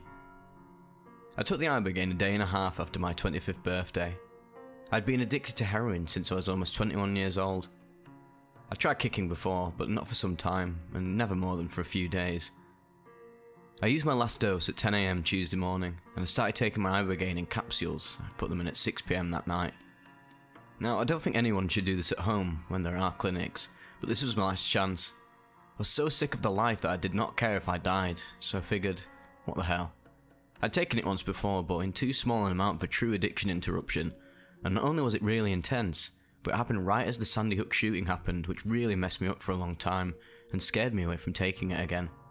My fiancé was there to take care of me, and when I started to freak out at about 45 minutes into the experience, he calmed me down by telling me there was nothing to do but go through with it, and only time would be the cure. He had me lay down in a dark room with a candle right away. Almost 2 hours in, I felt myself really going into it, and hurried and took the rest of my dose. My body was burning all over, and although it did not hurt, it wasn't pleasant either. There was also the telltale metallic buzzing that seems common in reports, but for me, it seemed to be an intelligence of its own. It was like it came with the iboga, and it was there to see me through. At this point I can't even keep my eyes open, and I begin to go into the dream world. I start in this dark world or realm, which seems to be like a hell, where I'm reborn from a plant. New and clean, a shaman-looking man comes to me and tells me, "Finally, I've been waiting for you." I think this is the spirit of iboga, and I go with him, where he shows me over and over the world's addicts, telling me I'm not an addict unless I choose to be addicted, over and over. This is where my experience becomes unlike everything I have read. Apparently I did vomit several times, small amounts, and I got out of bed and put myself in the bathroom with blankets and pillows, but I have no personal memory of any of this. I then go into several different realities that I live in for months and years. These realities are in the past and future and present and all over the world, one in space and one in a different world entirely. Every reality I lived in was a metaphor, or sometimes more direct, for the things I needed to be shown and live. I won't go into a lot of detail because there was so much. When I wrote it down for myself, it was over 10 pages, single space typed, and I kept adding to it as I remembered more. One day, I will put it out there, but not until I am satisfied with it because of how beautiful the experience was for me. But in one vision, I was travelling to different places where certain special things were supposed to happen, and it wasn't until a goddess-like entity came and told me I was expecting things to happen just so, and that is why it would not work for me every time I tried. I then let go, and the amazing things started working for me. I took this to mean I should relax on expecting things to turn out just right. I later experienced, almost like a movie, how the human race would end itself. This kept replaying over and over with a small change every time, where I got further and further until I figured out a way to stop it. I took this as telling me not only could I change, but I could cause it as well. I also lived in several worlds where my fiancé and I kept using, and in each one we became terrible people, and something awful happened as a result. This message was very clear to me. Kept on like this though, with all these different realities, I kept living in them to learn these certain lessons. They seemed as real to me as anything, and in fact when I came out of it, they were registered as memories, and I kept insisting, for instance, that we had went to France, which was one of the places I went in my head because that was how vivid it was. The mistake I made was travelling very soon afterwards. I had a flight Thursday night at midnight that I missed, so I got one Friday morning to go across the country to my family so I could break my habit. The problem was that even though I took it Tuesday evening, I was in the trip until Thursday at midnight, and I wasn't right for days after. That means I tripped for about 52 hours, with an additional 2-hour come up and about a 4-day come down, during which time I could barely even walk, eat or take care of myself. I did still have about 20 to 30% of the withdrawals I would have gotten, and still had cravings for about 2 weeks, which then went away. I know this works better for some people and isn't so intense, but I'm so grateful for what it did for me, and I know this is a divine gift. I'm ready to literally dedicate the rest of my life to it, because it was the most beautiful thing I've ever experienced, and although it hasn't been that long, I have no desire to ever do addiction to myself ever again. Personally, I recommend anyone with an addiction to try this, and go in with an open mind. I'd also recommend going to a clinic, because I lost 15 pounds I couldn't afford to lose, and almost died. I hope this beautiful drug, however, gets the credit it deserves. Sorry, I'm all over the place, I'm still not 100% as of now, but I just had to get this out. Everything is so beautiful now, I can't help but cry at their beauty.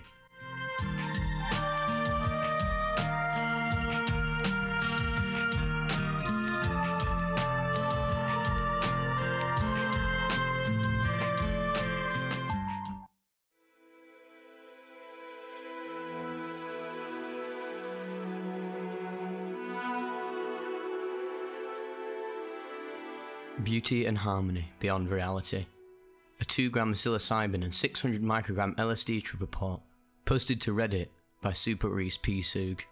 August 7th, 2022. My awakening. The time is 7 PM. I had just gotten back home from a quick day at work. I recently had picked up a total of 10 tabs of LSD gel tabs, each 150 micrograms. My next idea probably wasn't the smartest one at the time, but I thought that I would have enough time between the start and the finish of the trip to feel somewhat normal the next day. I then picked up 3 of the gel tabs, a total of 450 micrograms of lysergic acid diethylamide, and placed them under my tongue.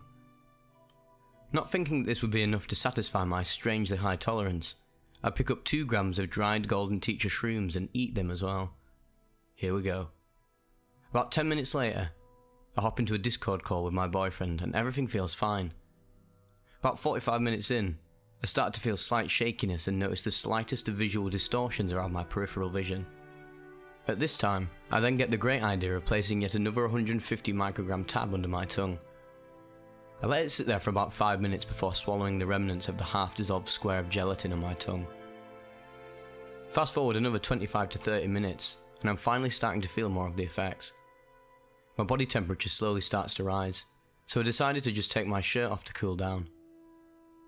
The visual distortions slowly start to get more dramatic, and they slowly take over the rest of my vision. I can still function respectably fine at this point, so don't think too much of it.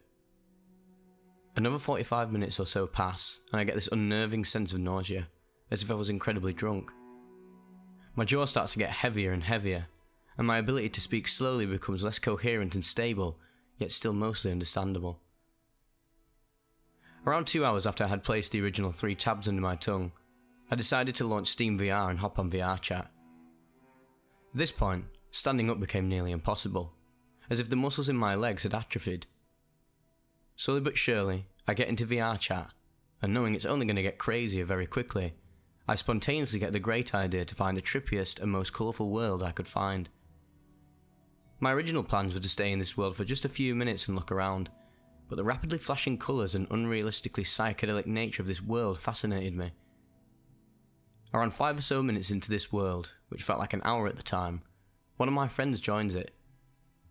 Speaking at this point in time became increasingly difficult in just a short amount of time, but I managed to force out a few words in a jumbled yet still coherent sentence.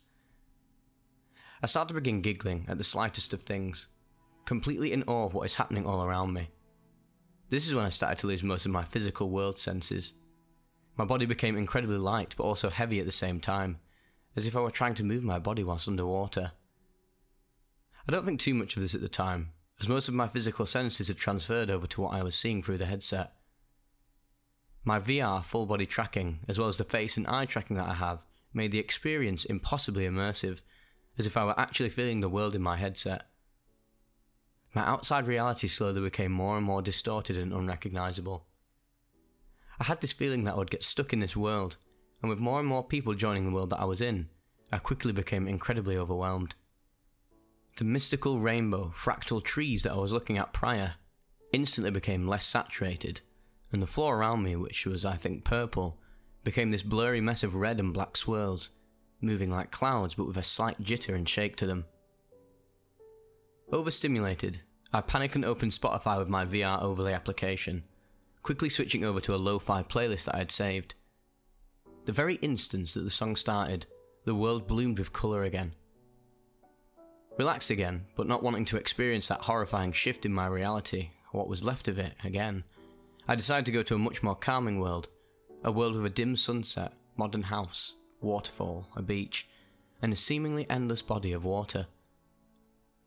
I checked my virtual watch on my wrist. 10:05 PM. This had only been going on for 3 hours at this point, but the time dilation that I was experiencing made this seem like days. At this point in time, I find that being in VR is too much for me, and somehow I take my headset off. It was like I was seeing time in slow motion. I could perceive time at what seemed like 50% speed. I then grab a glass of unsweetened green tea, take a few sips, and then lay back down in my bed. I closed my eyes, and this is where I absolutely peaked. As soon as my eyelids closed, I got sucked into the air like a puff of smoke. Desperate, I tried to cling on back to my physical body, but I then speed upwards at unfathomable speeds. Before I knew it, I was in a place that I had never seen before, but it felt eerily similar for some reason. I don't believe myself to be religious, other than for the idea that there is a life after life. What I saw, I could only presume it to be what heaven would actually be like. It was the most beautiful thing I had ever seen. Impossible geometry and colours beyond perceivable colours. It was so fascinating, yet the way that it all seemed to fall in place with absolute perfection was astonishing. I could not even begin to describe what I saw, other than it being beauty in its absolute purest form. I spent what felt like days walking around this mystical yet vaguely familiar place. Upon further inspection, I realised that it is an infinite garden of some sort. The flowers and foliage surrounding the area were unimaginably vibrant. I felt this inner peace with myself and all of my surroundings that I'd never felt before.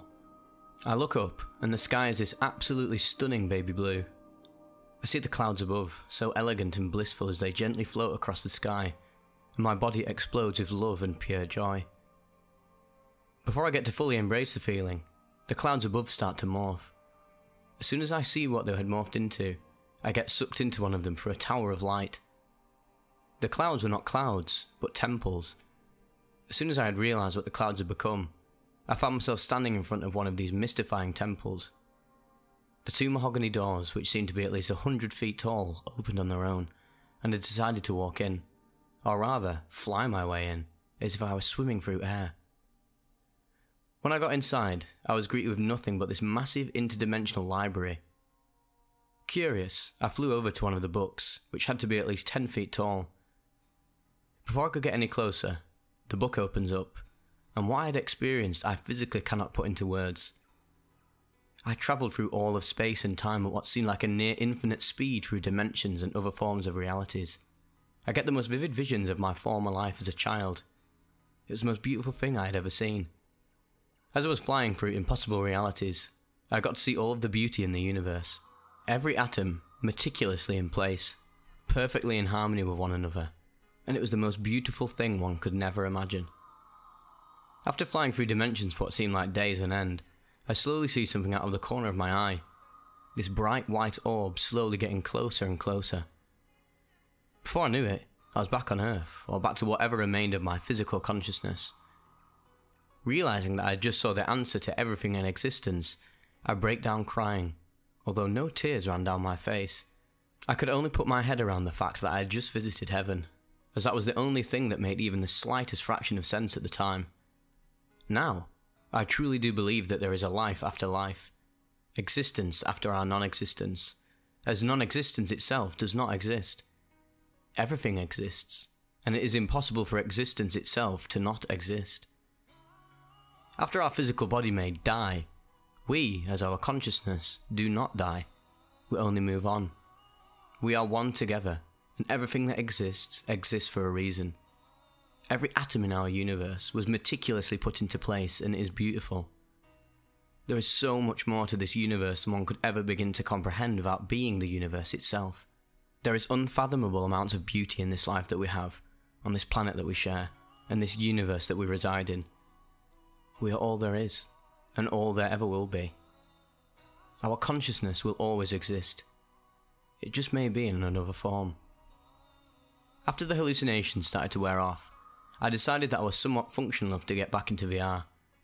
I found yet another trippy world of immense fractals and rapidly changing colours, and it was beautiful. The peace in the chaos. How everything in this virtual world was meant to be. It was all beautiful. After staying in the world for another 2 or so hours, and as the drugs started to wear off, I decided the best thing I could do at the time was just go to sleep in complete awe of what I had just experienced. I ended up falling asleep around 5:30 AM, 10.5 hours after I ingested the tabs and shrooms. After this trip, I had uncovered a new layer of self-appreciation, as well as a new appreciation for the world around me. My anxiety and overall mood has been the best it has been in years. I truly believe there is more to these substances than one might think. I truly believe that there is more beauty to our world and more meaning behind our consciousness. There are endless possibilities to discover, endless amounts of beauty to experience. It's just how you choose to find it. I hope that everyone reading this does find their true inner peace, as it's a beautiful thing. Thank you for taking the time to read my life-changing experience. I love you all so much. Sugi.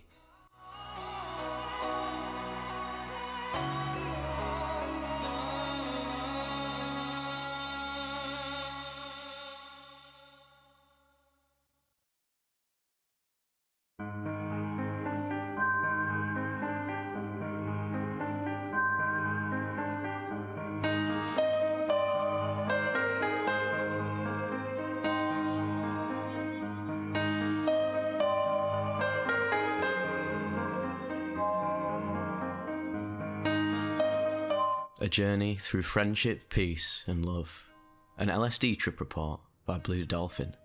Posted to earwid.org, October 20th, 2005. Introductions. W. A new friend and housemate. An overall well-intentioned and fun guy to hang out with. He's only tripped once before, on 1/2 of shrooms. Supposedly during this trip, he freaked out and ran for 6 miles down some railroad tracks. So tonight, wanting to trip again, but hoping for less of a mind rape, nonetheless he decided on about 16 milligrams of 2CI. T. Another new friend. His experience of psychedelics is limited, but he takes the psychedelic experience very seriously. T had managed to get a hold of 2.5 of the reputably strong fly blotters that now seem to be flooding the northeast US.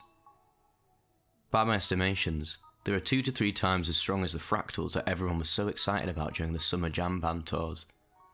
T would be eating 1.25 flies. S. My girlfriend, soulmate, and true love. After a short breakup, we got back together only a few days ago. Her psychedelic experience is close to mine. She would also be taking about 16 milligrams of 2CI. Me. The last 2 months of my life have been loveless chaos, going through the motions of everyday life. I'm experienced enough with psychedelics that I don't need to list them. I've taken LSD twice before, but never anything nearly as strong as these flies would turn out to be. I had very high hopes for this night, and my mindset was excellent. I was ready for anything, from a trippy buzz to a rebirth. I'd be eating 1.25 fly blotters. The experience of a lifetime. Around 7:15 PM, we all took our doses. While waiting to come up, we chilled in my dorm room and listened to some tunes. After about 15 minutes, I swallowed my blotter and could already feel the familiar tingle. We put a DVD in my computer with all the Smashing Pumpkins music videos, and we watched a few of them. By the 3rd music video, I was already paying equal attention to the vibrant and changing colours of everything in the room. We decided we'd all had enough music videos, and I went to use the bathroom. Walked out of my room and into a hallway of ever-changing pastel colours. My first attempt to open the bathroom door failed, as the doorknob bent out of reach at the last second. I grabbed it and walked into a tile and glass funhouse. Rainbow patterns were sliding across the tile floor as paint was dripping down the door. Already, I was amazed at how visual and vibrant the trip had become, and it was just over half an hour since I dropped. I got back to the room and we all decided to go for a walk. I suggested we walk to the Sunken Gardens, an outdoor mini amphitheatre of sorts, surrounded by modern art sculptures, and in a very secluded part of campus. As soon as we stepped outside, I noticed that the air quality was vastly superior to the air quality in my room. I also felt like I was about 10 feet tall and floating above the ground. I was able to walk normally, save a few times when I stopped dead in my tracks to ask where we're going. On the walk to the Sunken Gardens, S&T had begun tripping, while W was feeling the 2CI's energy and euphoria, but not really the psychedelic effects yet. We walked down the long secluded driveway to the gardens, running back and forth across the road, creating a 4-person weave. We finally got there, and I had no idea that the Sunken Gardens could be so alive and chaotic. Light was strobing over the grass and structures, like some kind of trippy spotlight. Every sound was amplified to such an extreme that I thought cars driving down a road far off through the woods were right next to me. I lay down on the grass and closed my eyes, only to melt into the earth below me, and witness the most complex, detailed, crisp, and colourful closed-eye visuals I've ever seen. I can't really describe it, but if you've seen some really trippy and complex art before, it might be something like that. Except, imagine it being alive and having deep meaning. By this time, S was having the most intense psychedelic experience of her life as well. She was flooded with visuals from the 2CI, and seemed to be handling the intensity of it very well. W was standing below a tree that T had climbed, and now was apparently stuck in. After some time, T got down, to his great relief. T then went behind some bushes. W asked him what was going on, and T said he had become the tree itself, and was feeling the needs of the tree. I was observing all this from my point of view, which was laying down on the ground next to a stone wall. I saw a shadow in the stone wall turn into a man and walk away. Curiously, without even mentioning this, S said she saw a shadow turn into a man and climb a tree near the wall. W really wanted to move on, so we decided to go down to the boathouse by the lake, and maybe take a walk along the railroad tracks right next to it. In order to do this, we would likely encounter some heavy foot traffic, since we would have to walk down the main road that goes through campus for a while. Well, as long as we kept going and don't get distracted along the way, I guess it would be alright. Yeah, right. We made it about 100 feet before we encountered the weirdest tree ever. It was shaped like a mushroom and had no leaves and weird droopy branches. It seemed to be growing, and when I walked towards it, it moved towards me as well. This surprised me, and I dodged the tree just to make sure it couldn't grab me. I spent a few moments admiring the bright and growing grass next to my feet, and then noticed that T was using one of the pieces of modern art sculptures as some kind of ergonomically designed seat. We all thought this was hilarious, until we realised that the art didn't seem to be holding his weight very well. Anyway, we kept moving and got up to the main road. When we passed by my house, I decided it would be a good idea to carry some water and herb with us, since I planned on staying down by the tracks for a while. We crossed it up and went inside, where many of my housemates were sober and watching a movie. I went upstairs to fill up my water bottle, and then went into my room to collect myself and rest for the journey ahead. I sat down in my chair, put on some Soundtribe Sector 9, and closed my eyes. Soon afterwards, I felt another presence enter the room, and I watched our energies intertwine. Wow. I opened my eyes and T was sitting right in front of me. I hadn't even heard him come in, but somehow I could feel his energy there. I told him what happened, and he seemed to understand. Soon enough, everyone had come up to my room, and we were just chilling up there listening to music for a while, until we remembered that we had intended to go down to the boathouse. I grabbed a Butterfinger, opened it, and then stared at the shimmery butter brittle after breaking off a piece for tea. It took me about 10 minutes to take the first bite. Meanwhile, we'd all forgotten our intentions to go down to the boathouse again. There was so much involved in the experience of taking a bite of this Butterfinger that it was pretty intense and not something to be taken lightly. Somehow, we ended up outside behind the house, slowly getting back on our way. S was tripping hard by now and looked absolutely beautiful. T thought he had broken his sweatshirt and was in tears, and W was cracking up at the hilarity of it all. I still had only taken one bite of my Butterfinger. I asked S to hold it for me. After I gave it to her, I said, that Butterfinger had become a burden by now. Apparently this was the most hilarious thing any of us had ever heard, because the whole campus could have heard us all laughing behind the house for a solid 5 minutes.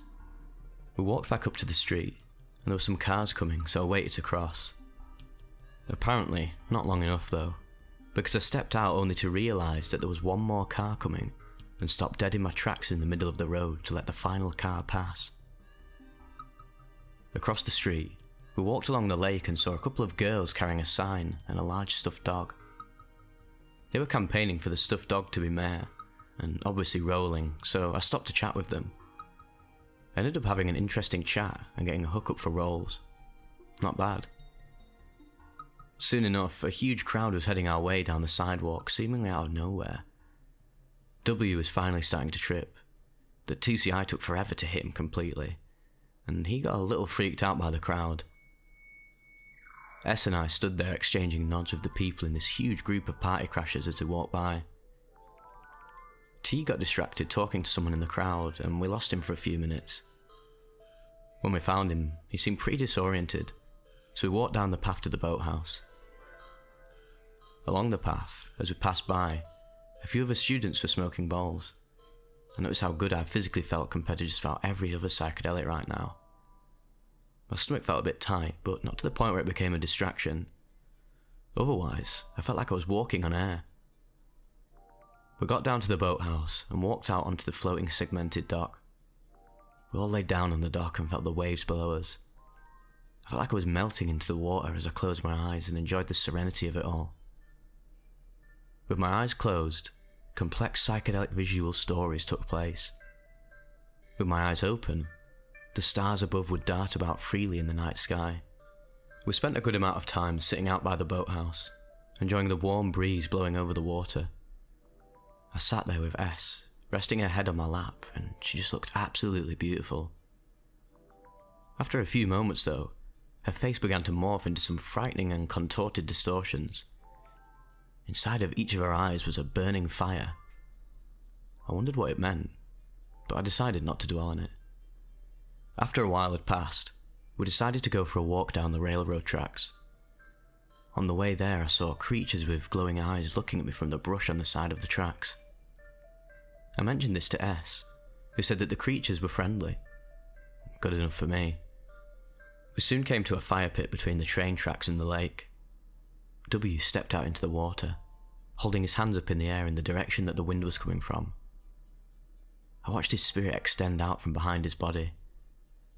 By this point, I was finally ready to smoke a bowl, now almost 6 hours after having dosed. But we soon realised that we didn't even have a bowl to smoke out of, so we decided to head back to my room. On the way back there were lots of kids sitting out on the boathouse deck. W and T are sailors, so they yelled, "Get the fuck off the boathouse," and "Security!" and threw a few pebbles towards the kids.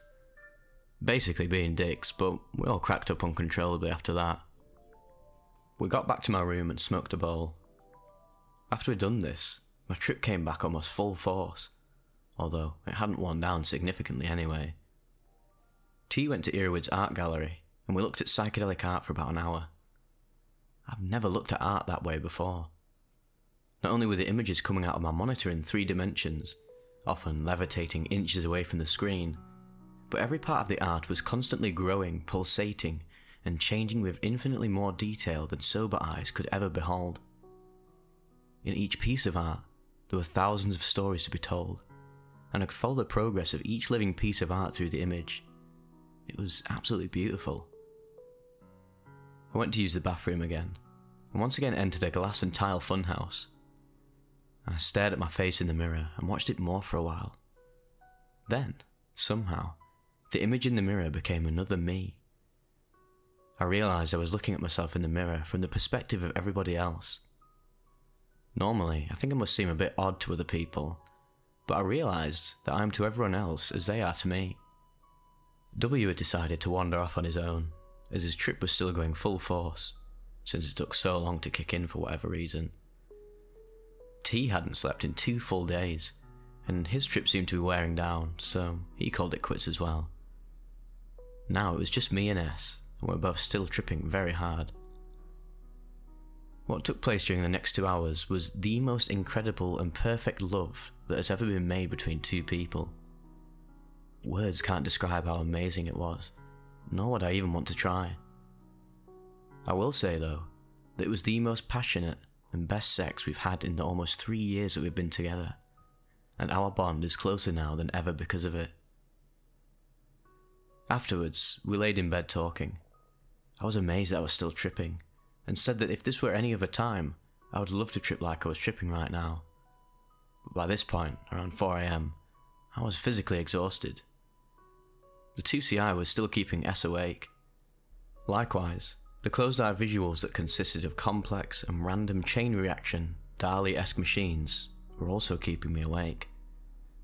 So we stayed up talking, and generally confusing each other, cracking up frequently, until finally, exhaustion won the battle, and I drifted off to sleep around 5 AM, almost 10 hours after having dosed. Retrospection. What I experienced last night was indeed the perfect trip.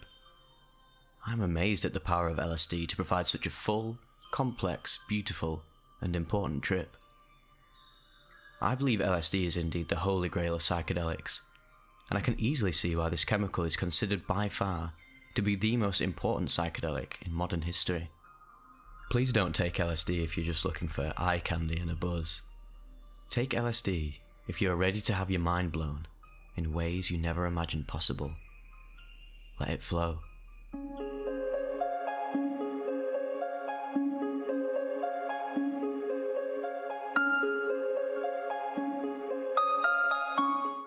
The Realization of Love. A DMT trip report by Jack Darko, uploaded to Erowid.org on September 22nd, 2010. How do you expect the unexpected? How do you describe the indescribable? How do you believe the unbelievable? And how do you question the unquestionably flawless intelligence of God's mind? You don't. You sit back with trusted friends. You raise a glass pipe to your lips. You inhale 3 times, and then you dive soul first into an ocean of seamless reality that either washes you over like a mother bathing her child, or crashes onto you as if the heavens fell from the skies. Welcome to hyperspace. It seems I only post after a particularly enlightening and sensational psychedelic journey, and I suppose that's all that's needed. If I were to leave the epic insights of tripping to mere memory, I'm afraid I'd lose the vast majority of it to the constant bombardment of constricted thinking, closed-minded perceptions and petty emotions that race through my mind daily. A documented reference to mystical experiences serves to capture and savour my fleeting glimpses of divine truth. The day was set and the participants selected. We sat in humble unison on the floor as Spongel accentuated the atmosphere with an ominous foreshadowing of events to come. There was limited conversation as the pipe was being loaded with a yellow crystal that seemed to unconsciously demand respect. There were 6 of us. 3 newcomers and 3 experienced DMT travellers, yet all of us nervously waited for someone else to volunteer for the first smoke. A timid, "I'll go first," broke the silence, but I followed with, "I will if you'd like. I'll go first." I figured someone vaguely familiar with the power of DMT should handle the inauguration of the sacrament, while simultaneously being reminded by another traveller the product was extracted by my hands. It would only be right for me to christen it. It was then that my heart began to pound. I was nearly overwhelmed by the impending intoxication that would soon be taking control of my senses. After exhaling my first hit though, I was immersed in what seemed like a warm electric bath, so encompassing and so reassuring. I exhaled my second hit. Deeper now, I sank into a lake of exotic visions. I only opened my eyes to see the pipe for a third toke. As I exhaled again, a fabric of warping designs gave way to a female being who seemed to offer herself to me.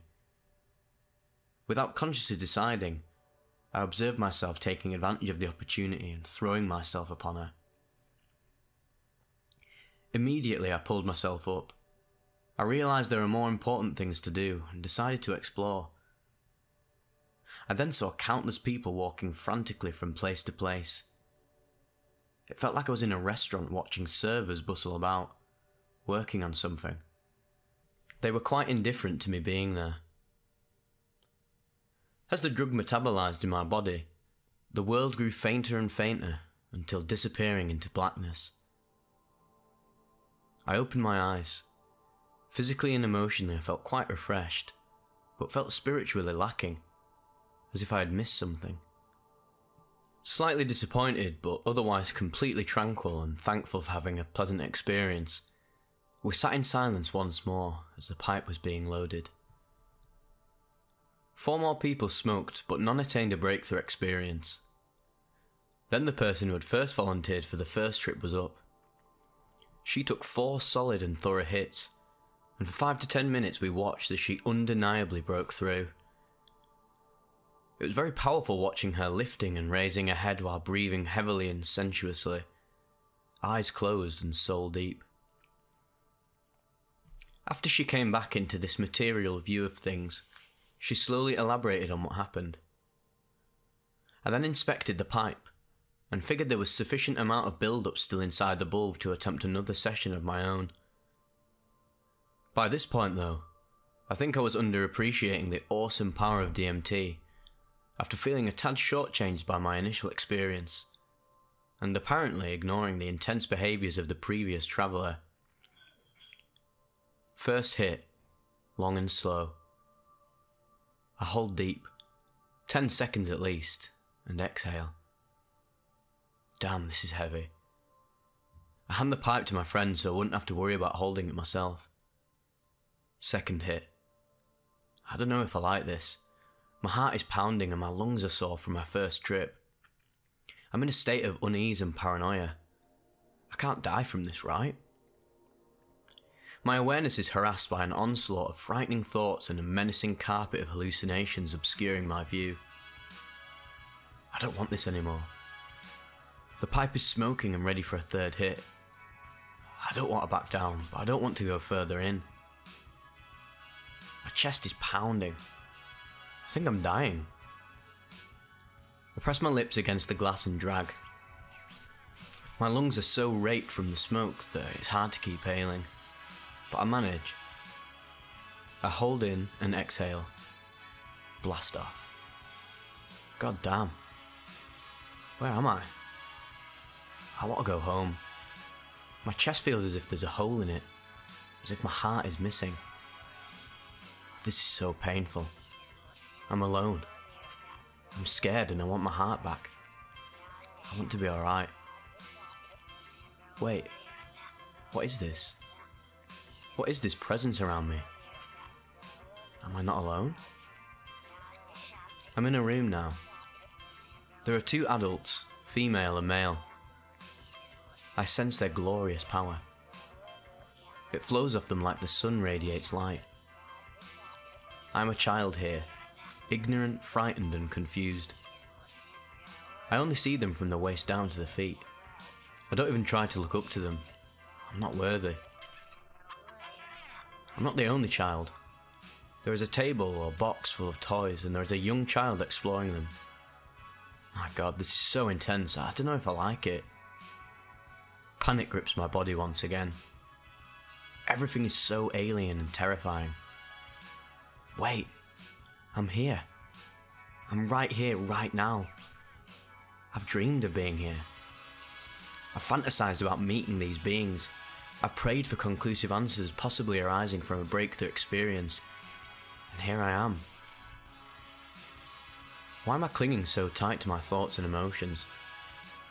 Why not investigate? Forget life and death. Absorb myself into what is happening right now. I'm in the room, and without speaking, I ask the adults why I'm here. Immediately, she hands me a toy. I look at it, and it's some magnificent geometrical building block. I stare into it, focus entirely on it. It begins to glow bright. I focus harder.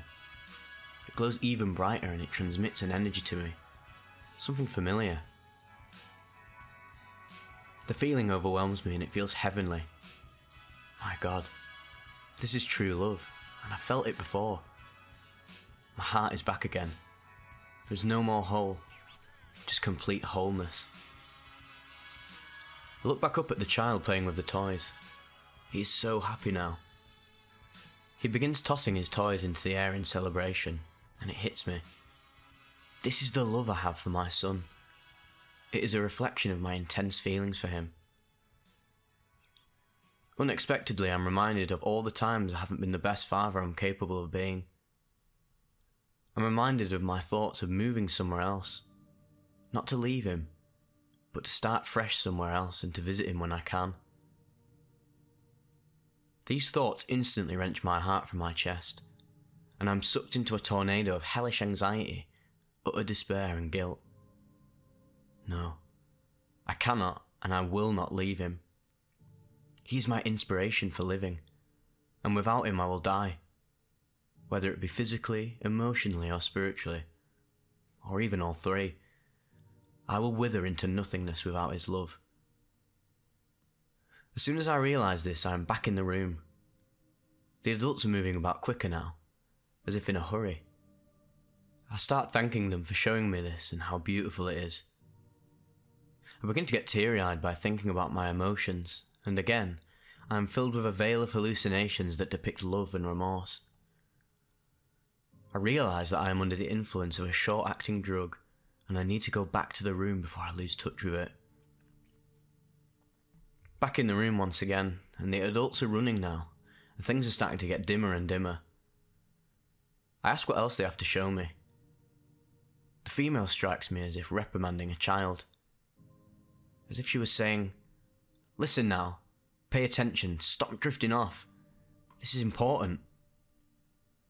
She then hands me a mystical-looking hourglass as she squats down.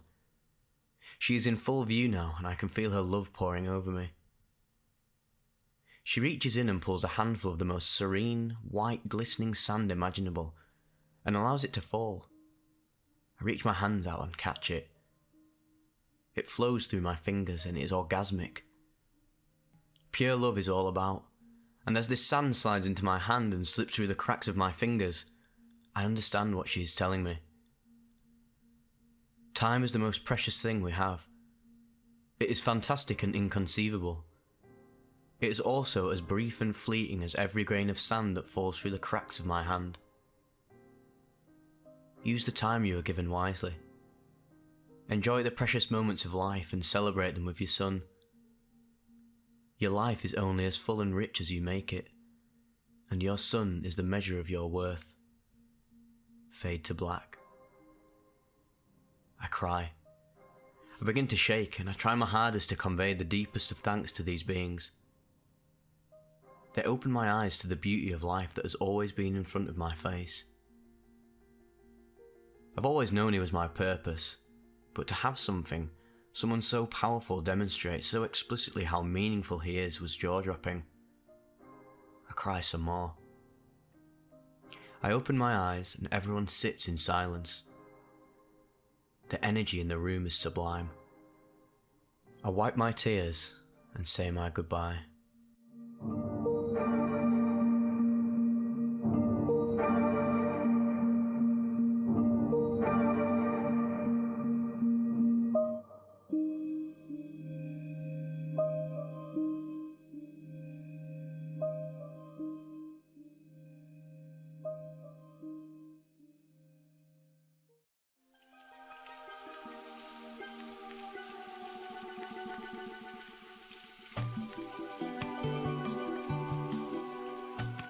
Eternal Beauty and Love, a mushroom trip report sent in by a subscriber. Hello everyone. I'm here to share the tale of one of the most beautiful, warm and loving trips I've ever had. I recently got my hands on 14 grams of fairly potent albino penis mushrooms and an ounce of some killer bud. I decided that 2.5 grams would be plenty for a decent trip. For context, I'm male, 6'2" and 240 pounds, kind of fat. I also fasted for 24 hours beforehand. My set and setting was at my house on a very pleasant, cool autumn day. I was in incredibly high spirits as I had my fiancée with me as a sitter, and I just got out of an absolutely soul-draining job to go pursue my passion. The trip started at 1 o'clock, when I ate the absolutely disgusting mushrooms. I nearly got sick of them, but through much willpower I kept it down. I decided to hit the bong a few times before the come-up started to combat future nausea. After about 25 to 30 minutes, the come-up had begun. It was incredibly smooth. Little to no nausea, nice colour enhancement and euphoria. It was the nicest come-up I've ever had. Me and my fiancée were on the couch watching TV when I decided it was time to explore. I stepped out onto my porch to an absolutely breathtaking scene. I live in the mountains in autumn when all the trees change colour. It's like looking out into a sea, with massive waves of colour washing over everything. A strong breeze came through like a wave, and all the trees started flowing in the wind one after the other as it washed over the hill until it hit me. It felt amazing. The light rays and shadows dancing on the ground, flexing, moving, breathing, folding in and out of itself. Massive rotating fractals covered the side of the mountains in the distance. Light teal and turquoise patterns and fractals danced in the deep blue indigo sky. I couldn't wipe the smile off of my face from the sheer boundless beauty I was gifted the chance to perceive. Intense trails and colour changes were on everything. At one point, I even asked my fiancée about the grass being a weird colour, only to realise it was a part of an infinitely changing, morphing geometric pattern that was beginning to cover the whole ground. After me and my fiancée got done outside, we went back in. I wanted to explore the house. We explored the house and hung out a little more. Then I asked for a little bit of time by myself to go into the bathroom and turn off all the lights and just enjoy the dark visuals. Afterward, I crawled into bed and cuddled with my fiancée for a very long time. This is when I realised the happiness I've been seeking. Everything I want, I already have. An endless source of unconditional love. We lay together, wrapped around each other having extremely deep conversations, every word digging deeper into this well of love. We discovered more about each other in 30 minutes of the most open conversation I have ever had than one we had in the last year. It ended with an outpouring of tears, and just the words, "I love you so much, and I'll never let go." This was repeated from both of us as expressions of pure love exploded from the both of us, and we both started to settle a little bit. We decided it was time to start our trip. As my visuals and geometry slowly faded, and my body slowly came down, she slowly came up. I learned so much about myself and my fiancée during this trip. It was truly amazing how she stayed by my side every single step of the way, feeding positive vibes and keeping me up. Well, I hope you enjoyed reading this. It's only my second or third trip report, so go easy on me.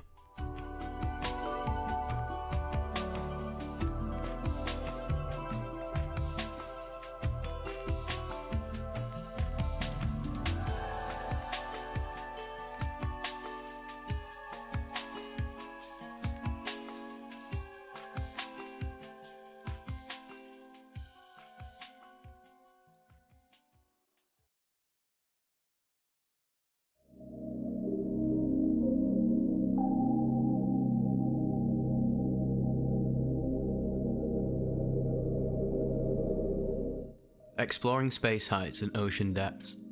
A ketamine trip report by Disco Goat. Uploaded to Irwid July 27, 2018. Basic information about myself. Age 22. Weight 81 kilograms. Previous experience with substances is various opiates, opioids, benzos, methylphenidate, cannabis and kratom. My trip with ketamine yesterday was as spontaneous as it could be. I just decided that I'm bored, and I brought up my last ampoule of pharma-grade mind-juiced, ketanest, or esketamine, 25mg over a milliliter in a 2ml ampoule, so 50mg in total. Welp, there it goes, the last boy. I took standard precautions for injecting substances into myself. I grabbed a fresh, sterile syringe and aspiration needle to pull out the mind juice out of the glass ampoule container. A sterile injection needle, 23 grams times 1, blue colour, and some alcohol swabs. I disinfected the ampoule, broke off the head, aspirated the insides, switched the needles. Voila, there it is, prepared to send you off into the depths of your mind. I turned off the computers, dimmed the LED light strips, lay down into my bed. In my mind, I revised how an intramuscular injection should be given, and I went with it. I chose to inject into the M. vastus lateralis, in the lateral middle of my thigh, as I wasn't comfortable with injecting into the deltoid muscle on my shoulder. I estimated the position of the injection, disinfected it with the alcohol swab. I grabbed the muscle, so I lifted it off my muscle and pushed the needle inside. Remember, the angle should always be 90 degrees for intramuscular injections. Always grab it so that you have it gripped at the barrel between your thumb and index finger and middle finger for extra firm grip. It stung a bit at first, but it wasn't so damn uncomfortable despite the quantity of the solution, which was 2 milliliters. When I pulled out the needle, it continued to sting for a bit, but it wasn't too distracting, as it soon dissipated.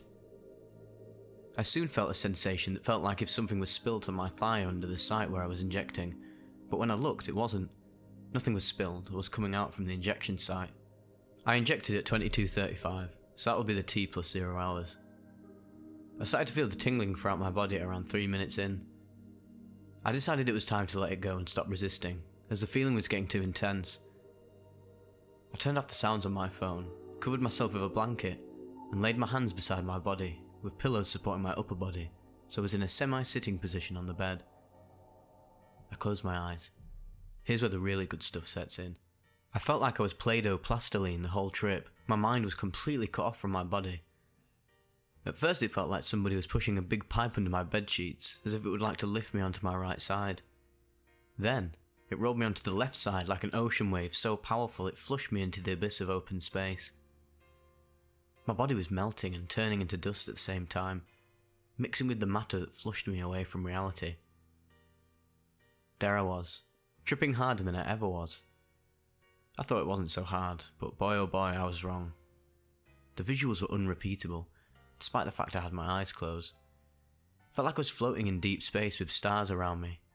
The planets as separate globes spinning and travelling besides me, who was travelling throughout the space as a blob of well-heated Play-Doh plastiline. And then, suddenly, all the surroundings snapped and closed as a book. I thought my body was ripped apart, disintegrated and reassembled on a vast red planet of desert and sandstorms. It genuinely looked like the common conception of Mars. I was floating piece by piece throughout the planet, when suddenly everything became shifting like when you mix the Rubik's Cube. I found myself again in the vast nothingness of deep space, inhabited only by countless stars shining in the distance. Faintly, I could hear my heart beating. I can often hear my heartbeat because of the hypertension, so I was reassured that I wasn't dead, because I thought that I had forgot breathing. Good. Life status checked. Now back to the travel. I was reassembled again piece by piece in a mist of foggy colours of the rainbow, when suddenly, it started to feel like I was turned upside down, head first, and plunged into the water. Where did the water come from? I'm in deep space. Never mind. The hearing was the same as when you're diving underwater, with small bubble sounds coming from every side you can imagine. Suddenly I started to segment into 4 cubes, but wait, where was the 4th cube? Oh shit. It was coming towards me like a freight train at full speed when it hit me. I found myself again in this vast black nothingness of space. I was spinning like a multicoloured fidget spinner attached onto a power drill, which landed onto a ledge of a large precipice on Mars. The winds were absolutely packed with stars, like they were so intense they could even be blown off by the winds. Suddenly, a tornado formed in the distance, scaring me so I panicked a bit. But I reassured myself that everything is okay, and I quickly calmed down. The tornado took shape of a hurricane eye, like the one you see from satellite pictures, just that it was vertically placed onto the surface of the planet I was on, and the middle wasn't blue or white, but pitch black. Shit, it was a black hole. That's why it was sucking all the stars and all matter inside it. I gave in, released the resistance, and became a needle-shaped bullet, speeding into the abyss of the blackness that was sucking inside itself everything it came in its way. I found myself wandering throughout this white space that I didn't have any memory of, and suddenly, I was in an all-white space with lots of people around me, similar to the New York streets in the downtown on a busy day. I walked through the space, ignoring all the people, when I suddenly realised that I know all these people. They were my relatives who passed away, some even before I was born, but their faces were lifelike. They looked like they were really in front of me. I couldn't comprehend how the hell this was possible, but then I realised that I memorised their pictures I was shown pretty well, and I have quite a good imagination to imagine how their faces look like. My grandpa, who died before I was even born, my other grandpa, and grandma who I visited but are already dead, and my great-grandparents from my dad and mum's side. They were all there, and it was almost cathartic to meet them in such way. Suddenly I was lifted in the air and crushed by a cube that fell down from the sky as the space disintegrated into cubes, and I was again in the pitch-black environment. My right leg got pulled and stretched into the space, again like the heated Play-Doh plastiline, and I was stretched into infinity, until I was clumped into a ball, which was rolling through the suddenly appearing red-coloured desert of an unknown planet. Beneath me was the soft sand, which twirled in the wind which I didn't feel, and above me were countless stars, which were stretched like I was a few moments ago. I was speeding into infinity when I regained feeling of my body, which contours I hardly visualised. I tried to move my arms, and barely succeeded to swallow the saliva that accumulated in my mouth. My legs were completely cut off from my nervous system, and moving them was impossible, so I hadn't even attempted to do that. The visualisation of my body disappeared again in a wave of imaginary water that was rolling to the left, and blackness appeared once again. I was lifted like the soul would leave my body. I was flying.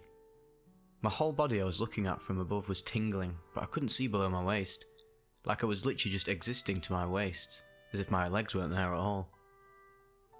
Soon also that vision disappeared, and the whole picture just slammed in my face, reducing me to nothing. It seemed like I wasn't existing anymore. Felt like I died right there and then. I again checked for the sound of my heartbeat, as I again genuinely thought I had stopped breathing. It was there, so I let it go, and I was engulfed in a sky full of stars which slowly arranged into a circle and started spinning around me. Suddenly I was getting slight sensations from my body, but then the feeling of falling back into the waves of water that engulfed my imaginary body swung and threw it around the unrecognisable environment, which could be either deep space or a deep ocean. I was one with the indistinguishable water or vacuum, when I splashed onto a soft, warm surface. There was nothing. It was pitch black, with occasional stars and twinkles in the space I was in. After a period of time, which felt like an hour, I slowly opened my eyes. My teeth were tingling. They were feeling stiff, like when you get that tingling feeling when you hit your arm on the nerve in the elbow. I clenched my teeth and it felt so good. My joints all over the body were stiff, rigid, and felt like I haven't moved them for a week. I was in the same pose, semi-sitting on my bed, covered with my blanket as when the trip started. I thought the trip had lasted for several hours, but it lasted just under an hour. It was T plus 56 minutes when I looked on my phone. It was mind-boggling when I realised I was tripping for just under an hour, when I thought it had been a period of several hours. I decided it was time to go to sleep, but turning around into the fetal position was a struggle, so I remained in the same position, turned my head onto the left side, and my body succumbed to the wave coming from my right side that took me on the last ride throughout the mix of the vast nothingness of space and the unknown depths of the sea, and then slowly, but surely, bringing me back to reality, materialising into a normal human form of semi-anaesthetised pile of flesh after T plus 1 hour and 10 minutes. I struggled to sit up and retrace through what the actual hell I've been to in the past hour, still feeling that slight tingliness throughout my body and what felt like micro-electrical jerks of my muscles that tried to contact my brain. I sat like that for a few minutes, recapping the experience on the verge of crying, which was the result of the rush of happiness from realising how beautiful, amazing, fascinating and weird the human mind can be when the moment and the substance is right. I finally rolled to the side, curled into the fetal position, hugged a pillow and fell asleep with tears of joy in my eyes, tingling in my body, feeling happy and content. This trip taught me to appreciate the human mind and not to underestimate it under any circumstances. Who knows what powers the mind has to offer? Maybe my trip represents what the afterlife looks like when we die and our body shuts down, leaving only the person's mind untouched.